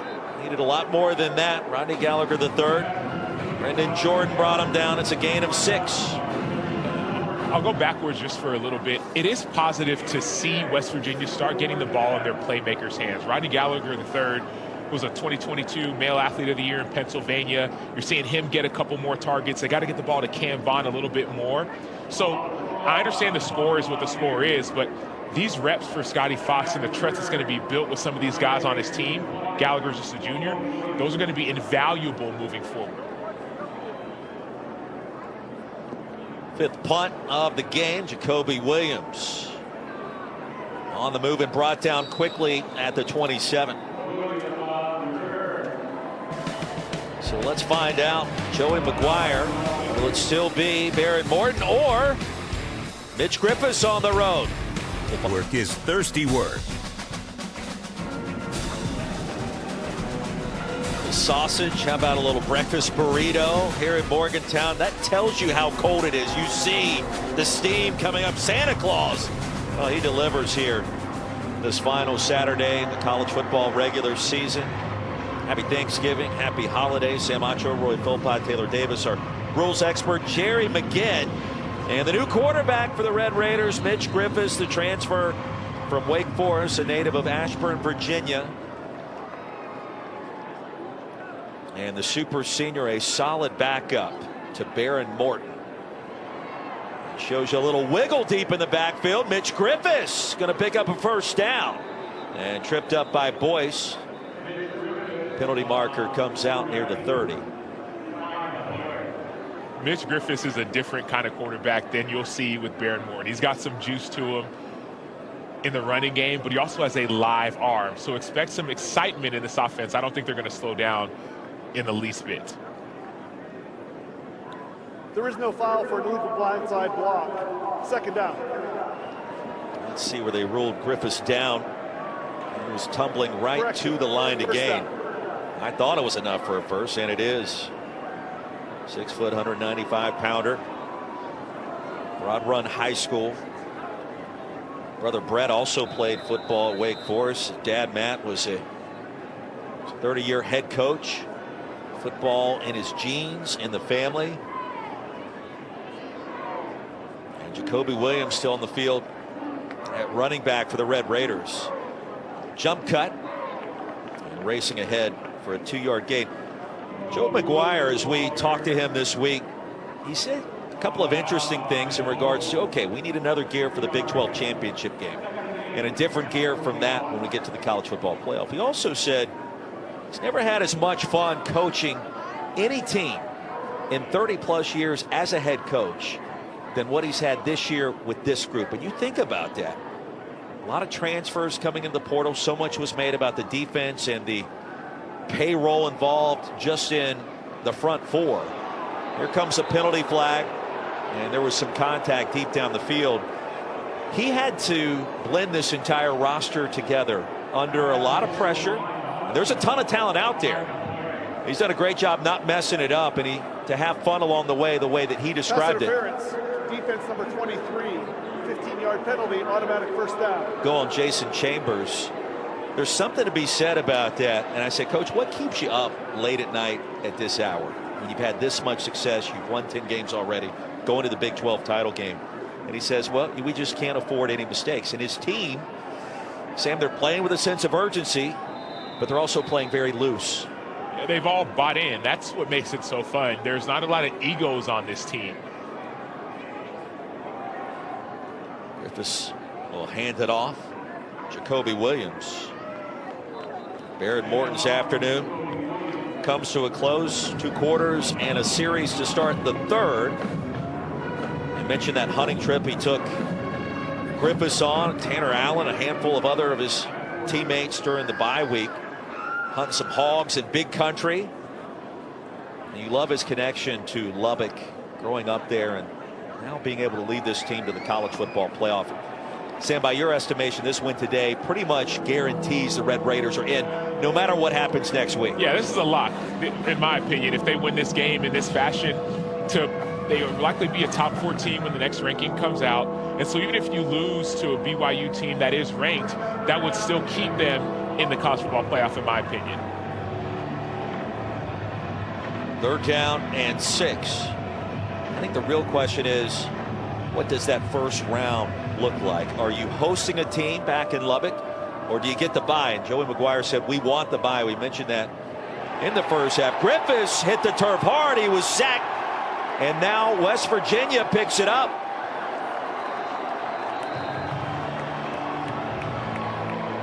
Now the fumble was forced, and the Mountaineers hop on top of it. So you're going to see 7 or almost 8 guys at the line of scrimmage, but Ben Vogel times that blitz off perfectly. And though that ball does look like it's released, it looked like it was released going backwards, which is where that fumble comes in. Perfectly timed blitz. It was a fumble recovered by the defense. Trying to see what way that ball went initially. as Griffiths tries to throw it when he's getting tackled. A recovery by Vesterin.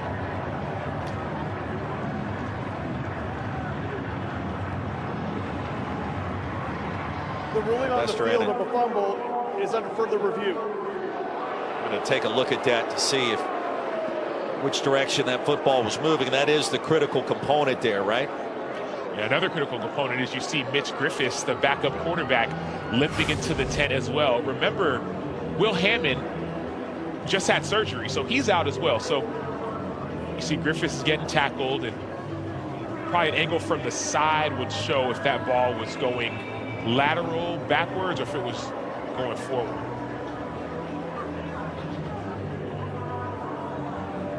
So it was right down the line.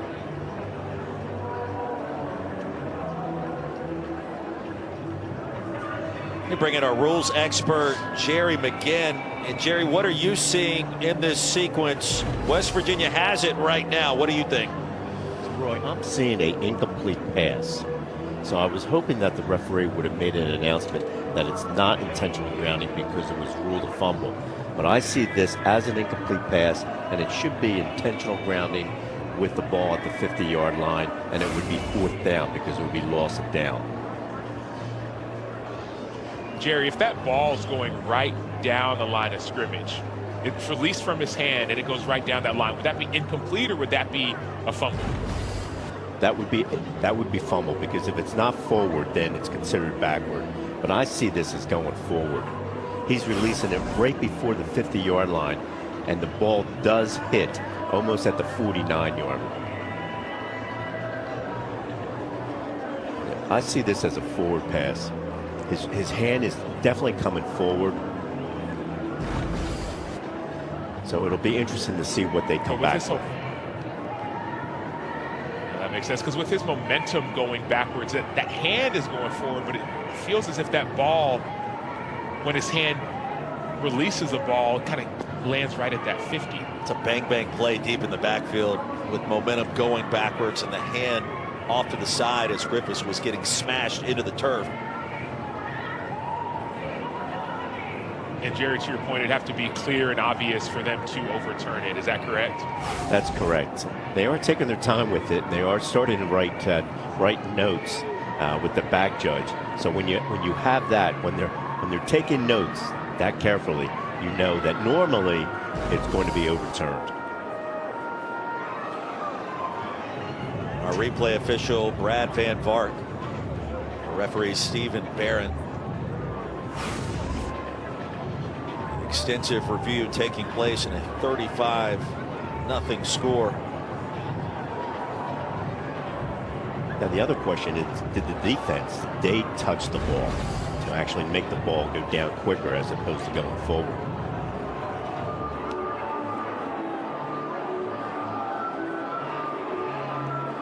Now the important thing, you want to get it right, even if it's taking an extra minute or two.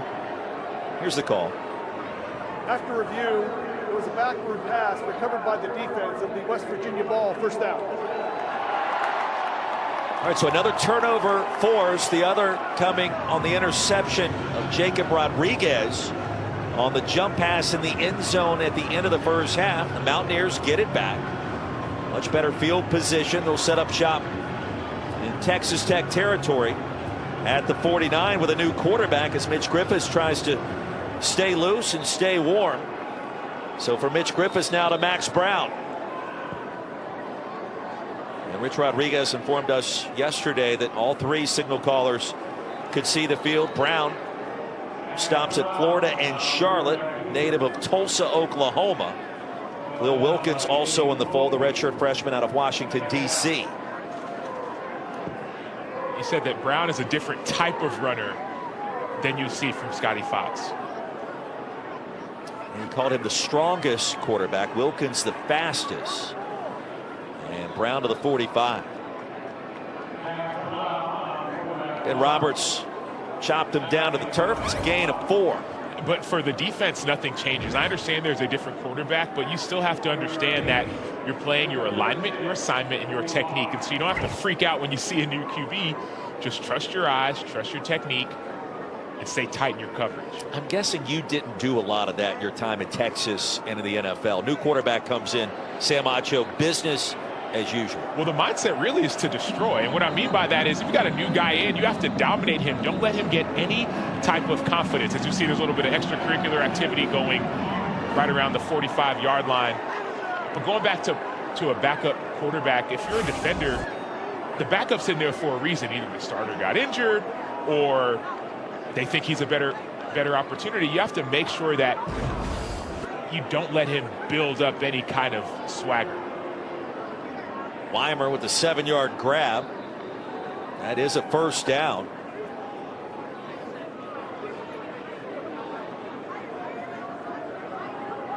The ruling on the field of a catch is under further review.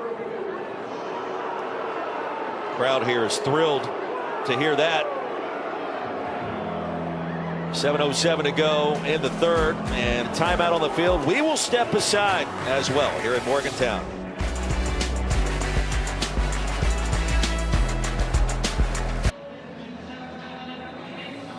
Back in chilly Morgantown, 35-0 our score after replay review. The call on the field of a catch and a first down is upheld, and now West Virginia back to work.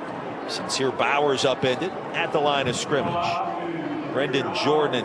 Sam, the one thing we've seen from this Texas Tech defense, you got the big anchor in the middle in Lee Hunter. Started his career at Auburn, then at UCF. They don't miss a lot of opportunities to bring ball carriers down. Form tackling is awfully impressive with this group. I had a coach who said once that little things done well make big things happen. This defense does the little things extremely well. Brown nearly sacked, somehow avoided the stop in the backfield. And a shout out to Texas Tech's defensive coordinator Sheil Wood, the great job he's done. The pressure came from John Curry. We asked Coach Wood last night, how much fun are you having? He said, yeah, this has been a fun season. He's had stops just about everywhere throughout the Deep South. Tulane, Houston, Troy. And now at Texas Tech, when Joey McGuire came calling, he could not pass up the opportunity. And now with this talent in the roster, it's been assisted and aided by NIL.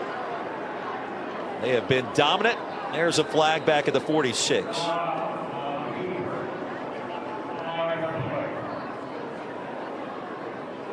Play in our third quarter has gotten a little sloppy.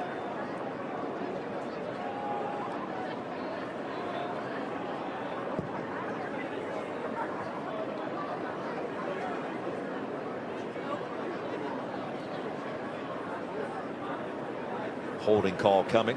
Holding, offense number 52, 10-yard penalty from the previous spot, third down. It's Nick Cray, starting left tackle. Talked about a lot of made opportunities by the Texas Tech defense. We got a chance to talk with Jacob Rodriguez yesterday, and he said part of what makes him so good is that he trusts all the guys around him.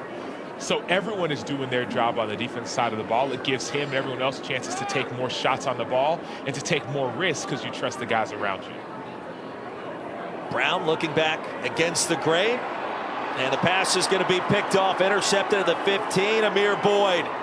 And Boyd waiting for the convoy. There it is.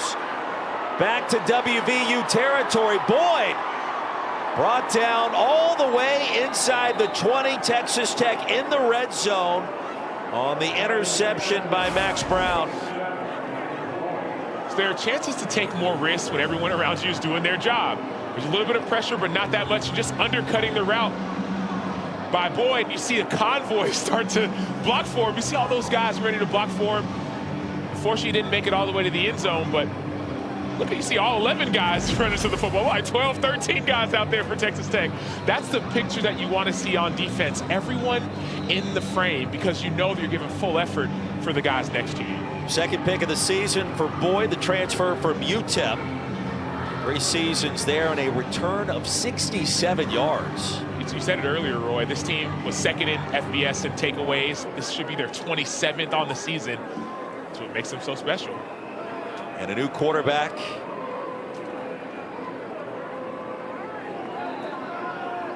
It's a different number 10 that steps in with Griffiths banged up. looks like Lloyd Jones the third, 6'4", 215 freshman. Remember, Mitch Griffiths got injured. So this is fourth string quarterback that's showing up on the roster for Texas Tech. Yeah, Will Hammond not making the trip after undergoing successful surgery. We thought it was Rodriguez for a second, number 10. He's been down there a couple times. Well, there was a lot of movement here in the booth thinking that Rodriguez was going to be back on the field, but Lloyd Jones. And the handoff, Jacoby Williams, the jump cut to the 15. One thing I love about Jacoby Williams' game is his start and stop ability. He'll be in one spot, he'll jump, he'll cut, he'll be in that same spot, but on the same line and same track. There you see Jacob Rodriguez, the captain, the leader, the Heisman hopeful.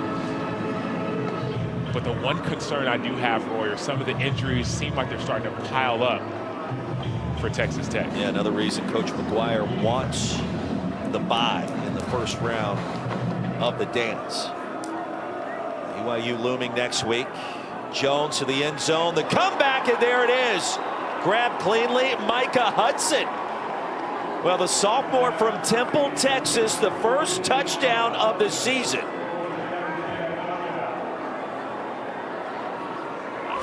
It actually is like taking candy from a baby. I don't know a better way to put it. It's your fourth string quarterback. It's going to throw it up in the air, and then Micah Hudson is going to essentially just box out the smaller DB. That's easy. And Red Raider fans love to see that. An elite recruit coming out of high school, big time offers from all over the SEC and the Big Ten. And he chose to stay in the Lone Star State. Touchdown number 1 for Micah Hudson. Well, don't forget, coming up next Sunday, we will have the exclusive reveal of the final college football playoff top 25 rankings. That is a 4-hour special.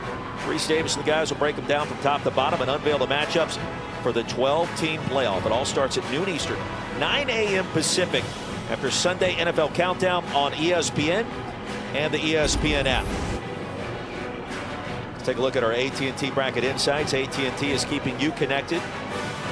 Sam Acho's projected bracket, and North Texas into the dance. Yes, sir. They said the top 5 highest-ranked conference champions. North Texas has a chance. They're going to be the conference championship, potentially playing Tulane, depending on what Tulane does. If they win that game, North Texas, the top-ranked scoring offense and points offense, they will be battling with James Madison for that last spot, but I think a win over Tulane will get them there. And then I have Texas Tech as a top 4 team getting a bye. A&M after the loss, moving down to 5. Sign up now at ESPN.com. Fill out your own CFB bracket challenge presented by AT&T. 42-0 as we get you back to the studio, and Matt Berry. All right, gentlemen, get you updated on the noon window around the country. Separation has occurred between the Buckeyes and Michigan. We've already seen Jeremiah Smith, the other half of that star tandem, Carnell Tate. No one covered him. Julian Sayin put it on him, 24-9, Ohio State. And Miami's doing what they need to. They are blowing out Pitt. 31-7 in the third. Remaining question, will that be enough? That is the question that looms awfully large. Sam Acho, Roy Philpott, Taylor Davis, our rules expert today, Jerry McGinn. And a new quarterback for the Mountaineers, Khalil Wilkins, on the field for the first time today. The fastest, the trio of signal callers we were expecting to see. And he stopped ball carriers Curtis Jones Jr. by Bryce Ramirez. Freshman out of Washington, D.C. 4-yard gain on first down. That Iron Bowl tonight seems interesting to me down at Jordan-Hare Stadium. That pass batted into the air by Peyton Morgan.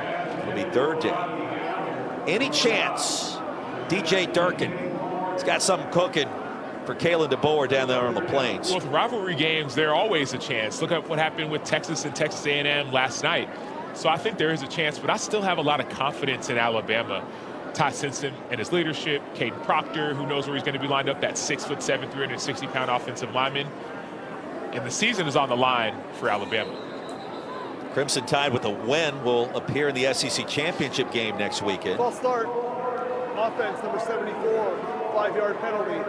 Third down. Penalty goes against Crawford. With a loss, You have to project the Crimson Tide would be on the outside looking in back-to-back years under Kayla DeBoer. And teams like Miami and Texas would be extremely excited because that Alabama team is in their way of a college football playoff opportunity.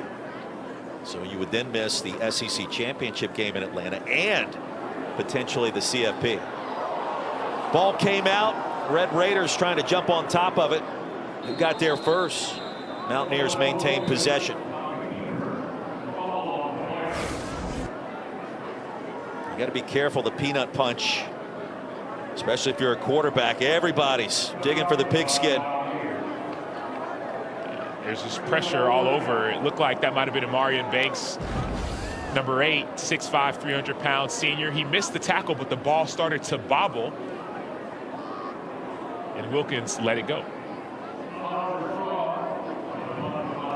Straw back on the field to punt it away. And now Tristan Gentry hopes to provide an electric return. Sidewinder gets it to the 22, checked at the 27.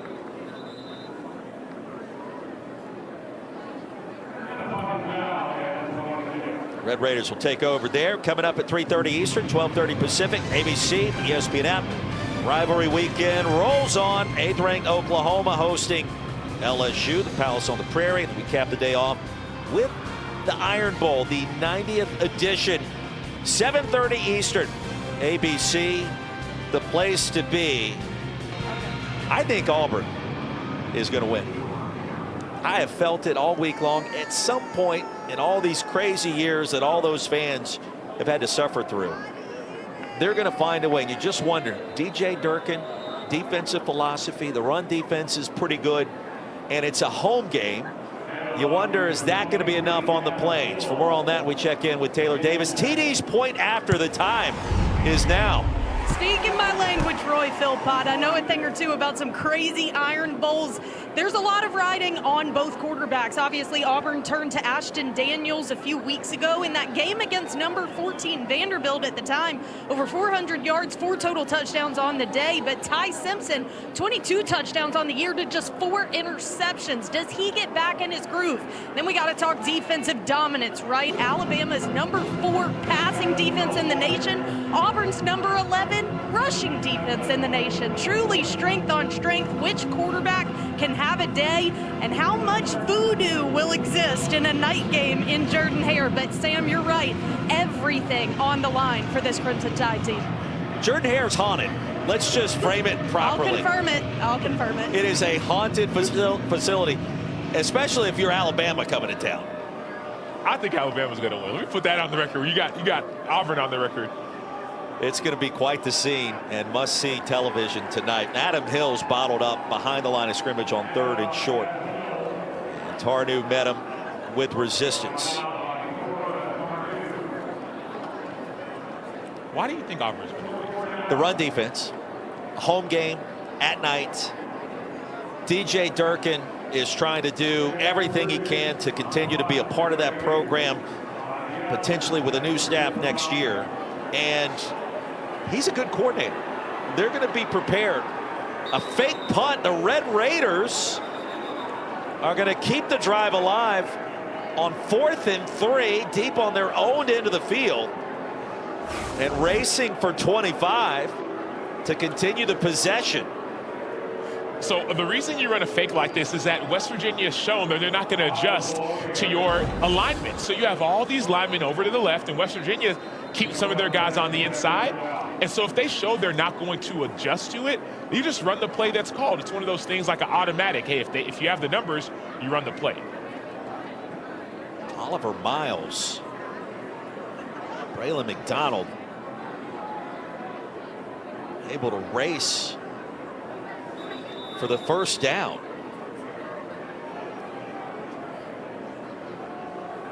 Delay of game, offense, 5-yard penalty, first down. Take us back to the fake here in the angle.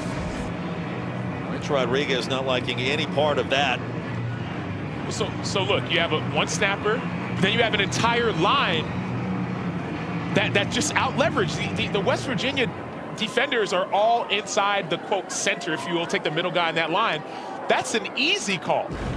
So West Virginia has to be able to align to that. This is just something that you do on a special teams. You practice it all season long. You say if they don't adjust to it, we run this automatically no matter what the score is. So awareness needs to happen for West Virginia on the special team side of the ball. So Miles picks up 4 more yards after the delay of game penalty. Texas Tech going much deeper into that depth chart. On the road in firm control. And the outcome today has never been in doubt. It was 21-0, but before you could blink an eye. And around the left edge, Lloyd Jones. And you think about putting that fake punt on tape next week for BYU, which is dealing with its own issues right now back in Provo against UCF. Something else. That's the end of the third quarter. Timeout. To practice for, to get ready for, to prepare for, but it's all Joey McGuire and the Red Raiders on the road today. Davis, the exclusive reveal on the horizon coming up next Sunday at noon Eastern only on ESPN. 15 minutes to go. Sam Acho, Roy Philpott, Taylor Davis, Jerry McGinn with you here in Morgantown. Jones going to buy some time on first down for the Red Raiders. We are deep into the depth chart. Sam, dare I suggest that the handshake watch is officially on with Rich Rodriguez and Joey McGuire afterwards after the 4th and 3 fake punt that was executed to keep this drive alive, leading by 42. It may be, but I will say this. 2 weeks ago, West Virginia gave up a fake field goal, a fake extra point, because they didn't align it properly. And so if you align properly, all your problems will be solved. But if you don't, then teams will just run what they run. Did a great job summarizing all of that compared to the 3-minute rant we just heard during the last break. Well done by you.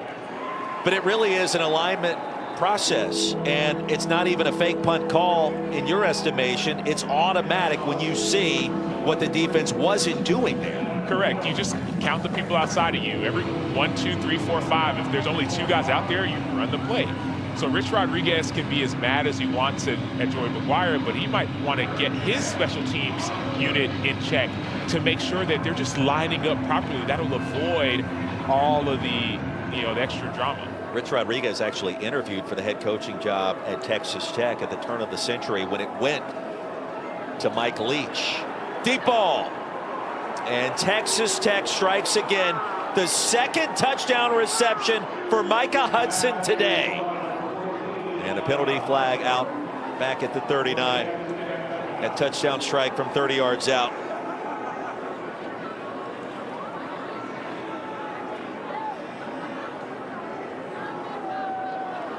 Another poor technique and poor coverage. Micah Hudson just ran by the defensive back, and bad technique. Joe McGuire wants to force that on the kickoff. Personal foul. Number 15, defense. Number 15 is ejected. The result of the play is a touchdown. That 15-yard penalty will be enforced on the ensuing kickoff. So it was Ben Cutter that had the interception of Jacob Rodriguez at the end of the first half on the jump pass. And you saw Jones get sandwiched deep in the backfield right after he delivered the football.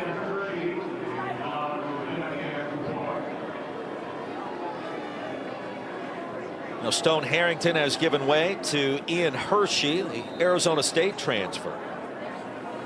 Junior from Idaho, attempting the extra point. So the touchdown comes moments after the fake punt was executed on 4th and 3. And 7 touchdowns in. It is now 49-0.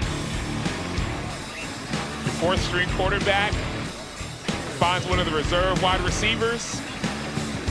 Easy pickings.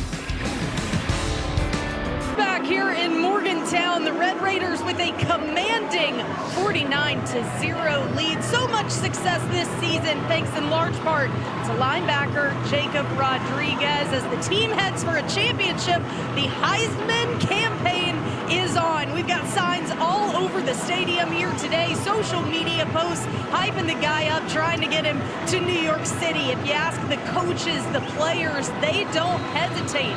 This guy embodies exactly what the Heisman Trophy represents. The impact that he has had in Lubbock is undeniable. Like we spoke about earlier, Roy, his wife, Emma, Jacob would even tell you, is the most impressive one in the marriage. She talked to me about how supportive Red Raider Nation has been, specifically one of the best of all time, Patrick Mahomes, echoing the sentiment, tweeting out, "Get him to New York" at Heisman Trophy. She raved about the support that they have had in and around Red Raider Nation. She is in attendance here today, a pilot for the U.S. Army, and obviously an incredibly huge supporter of her husband, Jacob Rodriguez. I spoke with her pregame. She got emotional talking about how successful the year has been. It would be a cherry on top to get that trip to New York, Roy. And I'm told that she wanted a picture with you down on the sidelines, which is always pretty cool. That she was excited about that. We certainly were excited to tell her story. And her husband, Jacob, a finalist for 5 national awards on the defensive side of the football. And chances are he's going to carry home some hardware at some point in time when you are Mr. Turnover. 7 forced fumbles, 4 interceptions. Now, he may have to give one of those picks back, considering he threw one in the second quarter today, but that's neither here nor there. But he has run for 2 more, and he scored on defense. Oftentimes you hear about preseason awards and preseason watch lists, and you hear about semifinalists. But he's a finalist for these different awards: the Butkus Award, the Bednarik Award, the Lot Impact Trophy, the Nagurski Trophy, the Lombardi Award, even the Walter Camp Player of the Year. He's a semifinalist for that. So everything on defense he does. Now the question is it going to be enough for the Heisman voters to look at those 100-plus tackles, right? Top 10 in FBS, those 7 forced fumbles, #1 in FBS. Look at those interceptions, the touchdowns, and have him go to New York. It feels like the kind of year which that could happen. And he has the best mustache on the planet, too. That has to matter at some point, right? Well, the reason it feels like the year is because it feels like no one's really run away with it from him. Mendoza's looked really good. Ty Simpson has looked good at times. You look at Wilkins' pass, top of the turf. Should be 3rd down and long.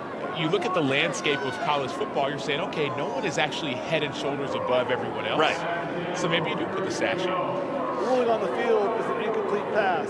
3rd down. And Mendoza, Indiana and Ohio State have been so dominant this year and have just steamrolled the competition. Ohio State looks as if it's going to secure a marquee win at the Big House today. That's going to end the streak, which began a long, long time ago for Buckeye fans. Julian Sayin a part of that mix, perhaps as well as a result. But Mendoza, one of the favorites. Here's a deep ball. And it comes up well short on 3rd down and 10, looking for Justin Smith-Brown. The Rodriguez story, though, so compelling because he used to be a quarterback and signed to play in the Power 4 at Virginia as a quarterback before returning home to his home state of Texas there in Lubbock.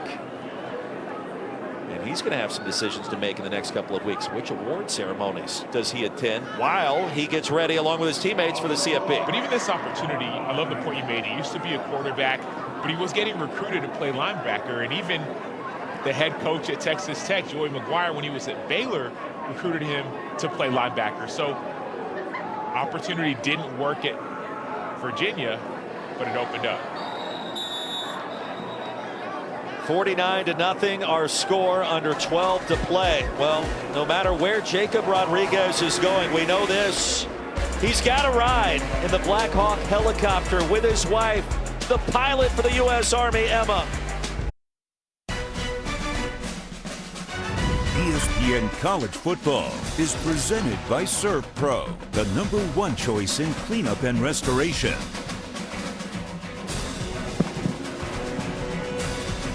Well, it was the longest flight of the year for Texas Tech. 1,500 miles from home, arriving yesterday, and no problem on the road in Morgantown. Much closer to home next week in Arlington. The Big 12 championship has been set. It was late last night. BYU and the Red Raiders of Texas Tech. Texas Tech playing in its first ever Big 12 championship. You look back and you think about it as Adam Hill able to escape towards the left side, and he's going to lose a couple. Red Raiders' best seasons all time, you go back to 1973. 76 in the top 10. There was a late loss there that kind of skewed what could have potentially happened. 2008, Sam, win against Texas. Michael Crabtree, 1 second to go. Amazing. And then now 2025. This season isn't there quite yet, but a win next week in a Big 12 championship. And I think this is the year that goes down as the best in the history of Texas Tech football. And people felt it within the program. Not only the amount of money that was poured in when it comes to recruiting and some of the players that came in, but even the culture. Joey McGuire was a high school coach, and he said, man, in his fourth year, that's when things turned around at Cedar Hill, won a championship there. Well, this is the fourth year at Texas Tech, and Jacob Martinez said the same thing. He said there's something about Joey McGuire in his fourth year. You have a chance to build a culture both intrinsically within the players, but also the staff and also the people in the building. So I think that's why you feel some of this excitement. The talent is there, but the culture is stronger. New offensive coordinator Mac Leftwich is part of the recruitment of Cam Ward to Incarnate Word. And head towards the 35. That'll keep this drive alive. And a reserve wide receiver pick up the first down. Number 21 as we take a look at this week's college football playoff rankings. Brought to you by Capital One. The top 12, Miami handling its business in impressive fashion on the road in the Steel City, 31-7. What else strikes you here? Well, the loss from number 3 Texas A&M, that might bump up Texas Tech at least one spot as it bumps up Georgia as well. Those are the things that stand out the most, but Miami's going to need that big win to try and continue to climb up the rankings, because those last 2 spots may be reserved for the other 2 conference champions. And you think about that for a moment. Oregon on the road at Washington, Alabama on the road at Auburn tonight. Those are the games that you look at and say, okay, potentially if there's an upset possible, could they come from one of those 2 games? On a potential spoiler Saturday, 3:30 Eastern. Ducks and Huskies over on ABC at 3:30. LSU could also play that same role at Oklahoma against John Mateer and Brent Venables, the Iron Bowl tonight. SMU's got some work to do this evening out west at Berkeley, who just went through a coaching change. So it was announced that Justin Wilcox was let go last weekend. And SMU, if they win, they are in the ACC championship game, as is Virginia if they beat Virginia Tech. So that Virginia Tech game is a game I've got my eye on when it comes to spoiler Saturday. Virginia has been up. They had a couple down weeks towards the end of the season, middle towards the end of the season, and then they've recently finished stronger. Adam Hill straight ahead. It'll be 3rd down and 7 for the Red Raiders. It's 21-0 within the first 10 minutes of this game. There's been no turning back for Texas Tech on the road. If Virginia reached the college football playoff this year, what a story that would be for head coach Tony Elliott, given where that program was just 3 years ago. An unspeakable tragedy, 3 players shot and killed by a former teammate, and to come back this year to have a chance to win the ACC, that would be incredible. But SMU potentially standing in the way. And the pass drops. It'll be 4th down. SMU is playing their best football as well. That's the scary part. You look at all these brackets and people see Miami slotted in as a conference champion. But the fact is, Miami may not be in their conference championship game. SMU may be in, and they may win. Let's make sure everybody's lined up properly here, Sam.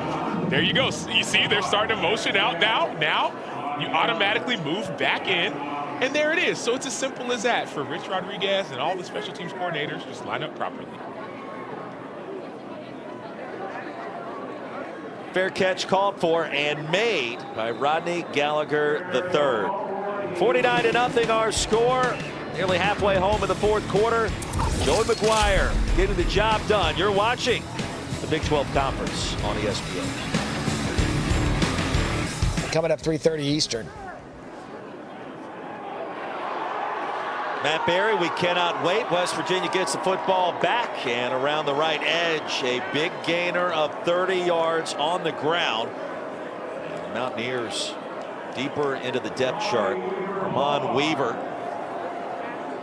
able to race for a big gain. Now, WVU would love to avoid the shutout here, Sam. And Texas Tech would love to keep that shutout on the board. Weaver's a 5'9", 170-pound freshman getting some action. Back the other direction. Last time West Virginia was shut out at home. Got to go all the way back to 2001 in a loss to Virginia Tech. Ironically, the same first season that we're talking about right now, and stint number 2 for head coach Rich Rodriguez. And people think that it doesn't matter, but it does. For defenses, keeping a shutout on the board means everything, no matter if it's your second, third, or fourth string guys out there. Deep ball and incomplete. Bowers was able to get loose in that secondary. The pressure from Bryce Ramirez perhaps prevented a touchdown. I love the technique by Ramirez, staying in that midsection of the quarterback and not getting a hit too high or hit too low. So Ohio State, it looks like, is going to handle its business in the Big House. You've got Indiana set for the Big Ten championship game against the Buckeyes after the Hoosiers crushed Purdue yesterday. Big 12 championship is set. These Red Raiders and BYU in the rematch. Esters brings down Khalil Wilkins. So my question for you, it's 29-7 the first go around. Texas Tech was dominant, settled for multitude of Stone Harrington field goals, but the defense did its thing against Bear Bachmeier.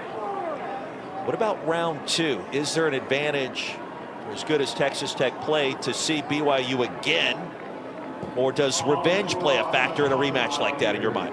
I think advantage Texas Tech, and the reason why is because Bear Bachmeier is still a freshman quarterback going against a very veteran defense. There's Tristan Gentry. Gentry able to get across the 30. Flag comes down.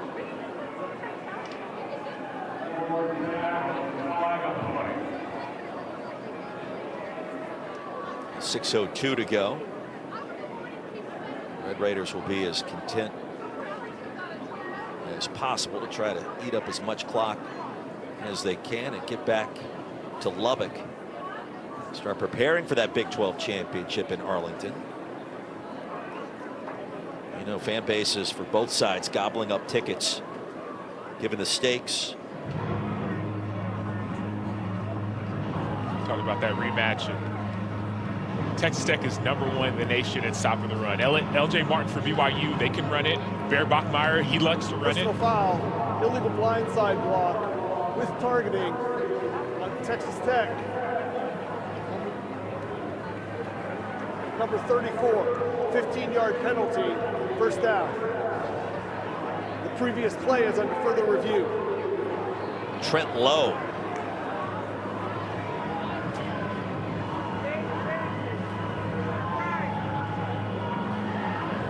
Targeting call, second half of the game. Disqualification here and also in the first half next week in the Big 12 championship. You see in the lower right hand portion of the screen, 34. So a couple things you're looking for is an illegal blindside block. Is he defenseless? The second thing is there a launch or an upward thrust? Looks like there was. And then forcible contact. My question to Jerry McGinn would be, is that player for West Virginia considered defenseless? He's in the middle of a play, but is he considered defenseless in that position? Our rules expert, Jerry McGinn. Jerry, what do you think? He is not. He's involved in the play, so he's not defenseless. So, but the player, number 34, he does have an upward thrust with the, not the crown of his helmet, but with his helmet. So helmet to helmet. So unfortunately, this doesn't look good for 34. So if he's, so two things. Number one, that's the blindside block should be intact because he's blocking back with that forcible contact. But if he's not defenseless, then it'd have to be targeting with the crown of the helmet. With the crown, After yes. further review, But the if he, movement on the but if field he's, is if it's a targeting his blindside upper block, belt, then he and would be forward is defenseless. disqualified. I don't like it. Well, their wall's upheld. Now Trent Lowe, a reserve middle linebacker, played in a handful of games last year and this year. One tackle a week ago, 5 on the season. Certainly disappointed with that outcome. The Red Raiders take over now all the way back at their 20-yard line. So this rivalry weekend, dust starts to settle beginning yesterday, including in the Big 12. It was a big win last night. Brett Brennan and the Arizona Wildcats on the road in Tempe, finding a way to get the job done. Our apologies to Matt Berry for that outcome. Oliver Miles III able to pick up 8, but what a season it's been in Tucson for him, and that kind of set off the chain reaction of the Big 12 championship being settled and decided before we got the kickoff today. We heard from Joey McGuire last night that he was hopeful that Arizona would find a way to beat Arizona State because that would seal their fate as far as a Big 12 opportunity. But both Texas Tech and BYU, they knew going into this morning that they were going to be in, but both have played at a high level. Texas Tech has not relented, which gets you even more confident in the fact that there could be a second gear that could go into. Inside zone, and Miles will be brought down. Be third down coming up. Don't forget, tomorrow on Sunday NFL Countdown, we'll break down the latest AFC and NFC playoff stakes, headed in to all the games Sunday. Plus Sam Darnold goes one-on-one with Jeremy Schaap, headed into a revenge game. Minnesota Vikings. Then we've got all the top plays from your backyard turkey bowls over the past couple of days. Sunday NFL Countdown, 10 a.m. Eastern, right here on ESPN. The third down and 4, under 5 to go. What were the backyard turkey brawls looking like down in your neck of the woods over Thanksgiving? Guys getting after it, playing a little backyard football? And ours happened growing up. We were playing football all the time. Football, basketball, baseball in the backyard, you name it. It was just, it didn't have to wait till Thanksgiving. Guys maybe took a break, enjoy some turkey. Oh, man. Leighton Stone going to move the chains here, and that'll chew up some more time. This time around, we were mainly watching the football, watching Cowboys were playing, Chiefs, all those games. So I think that's the best part about this time of year. You've got a multitude of different sports, but on the gridiron, you see these seasons in the NFL and college football starting to grind down to the very end. And it all points towards next Sunday. And the new 12-team college football playoff will be announced.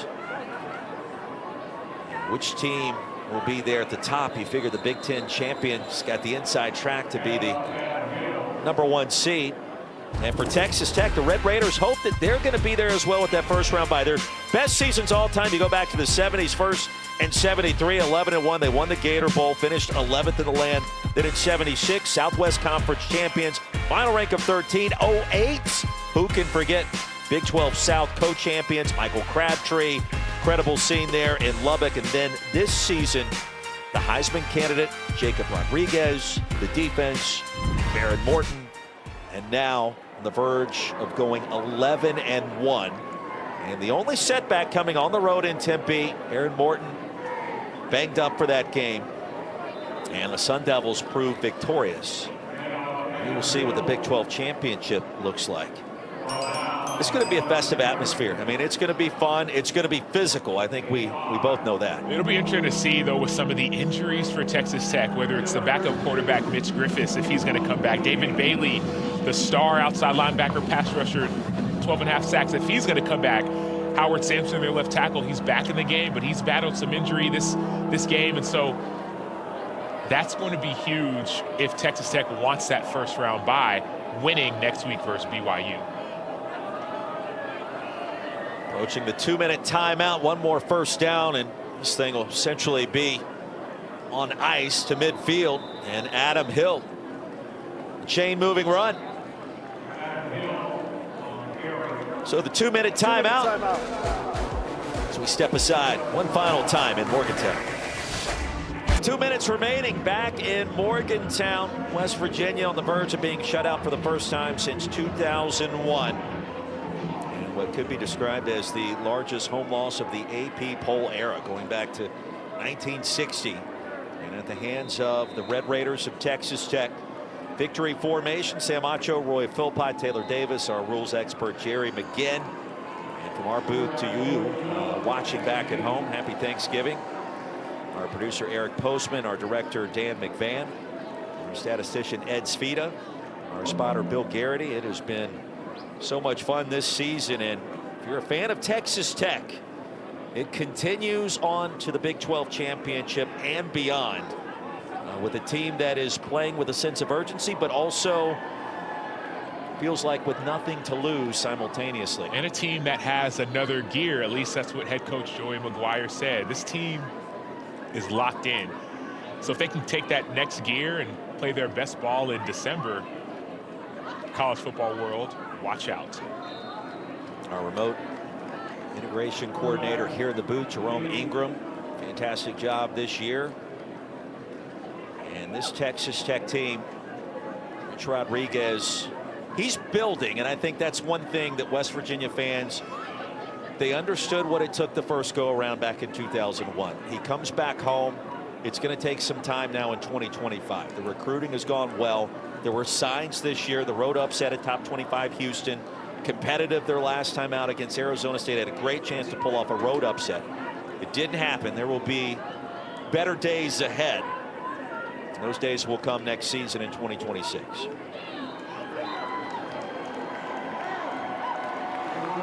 And the shutout officially complete.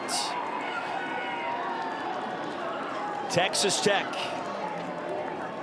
Jacob Rodriguez, Heisman hopes, roll into Morgantown and get the job done. 49-0 our final score.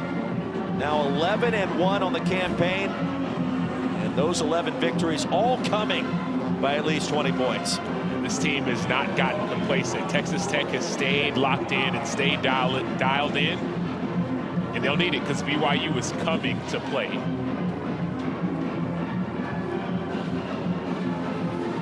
$49-0 the final. We are just getting started on this rivalry weekend. More college football to come.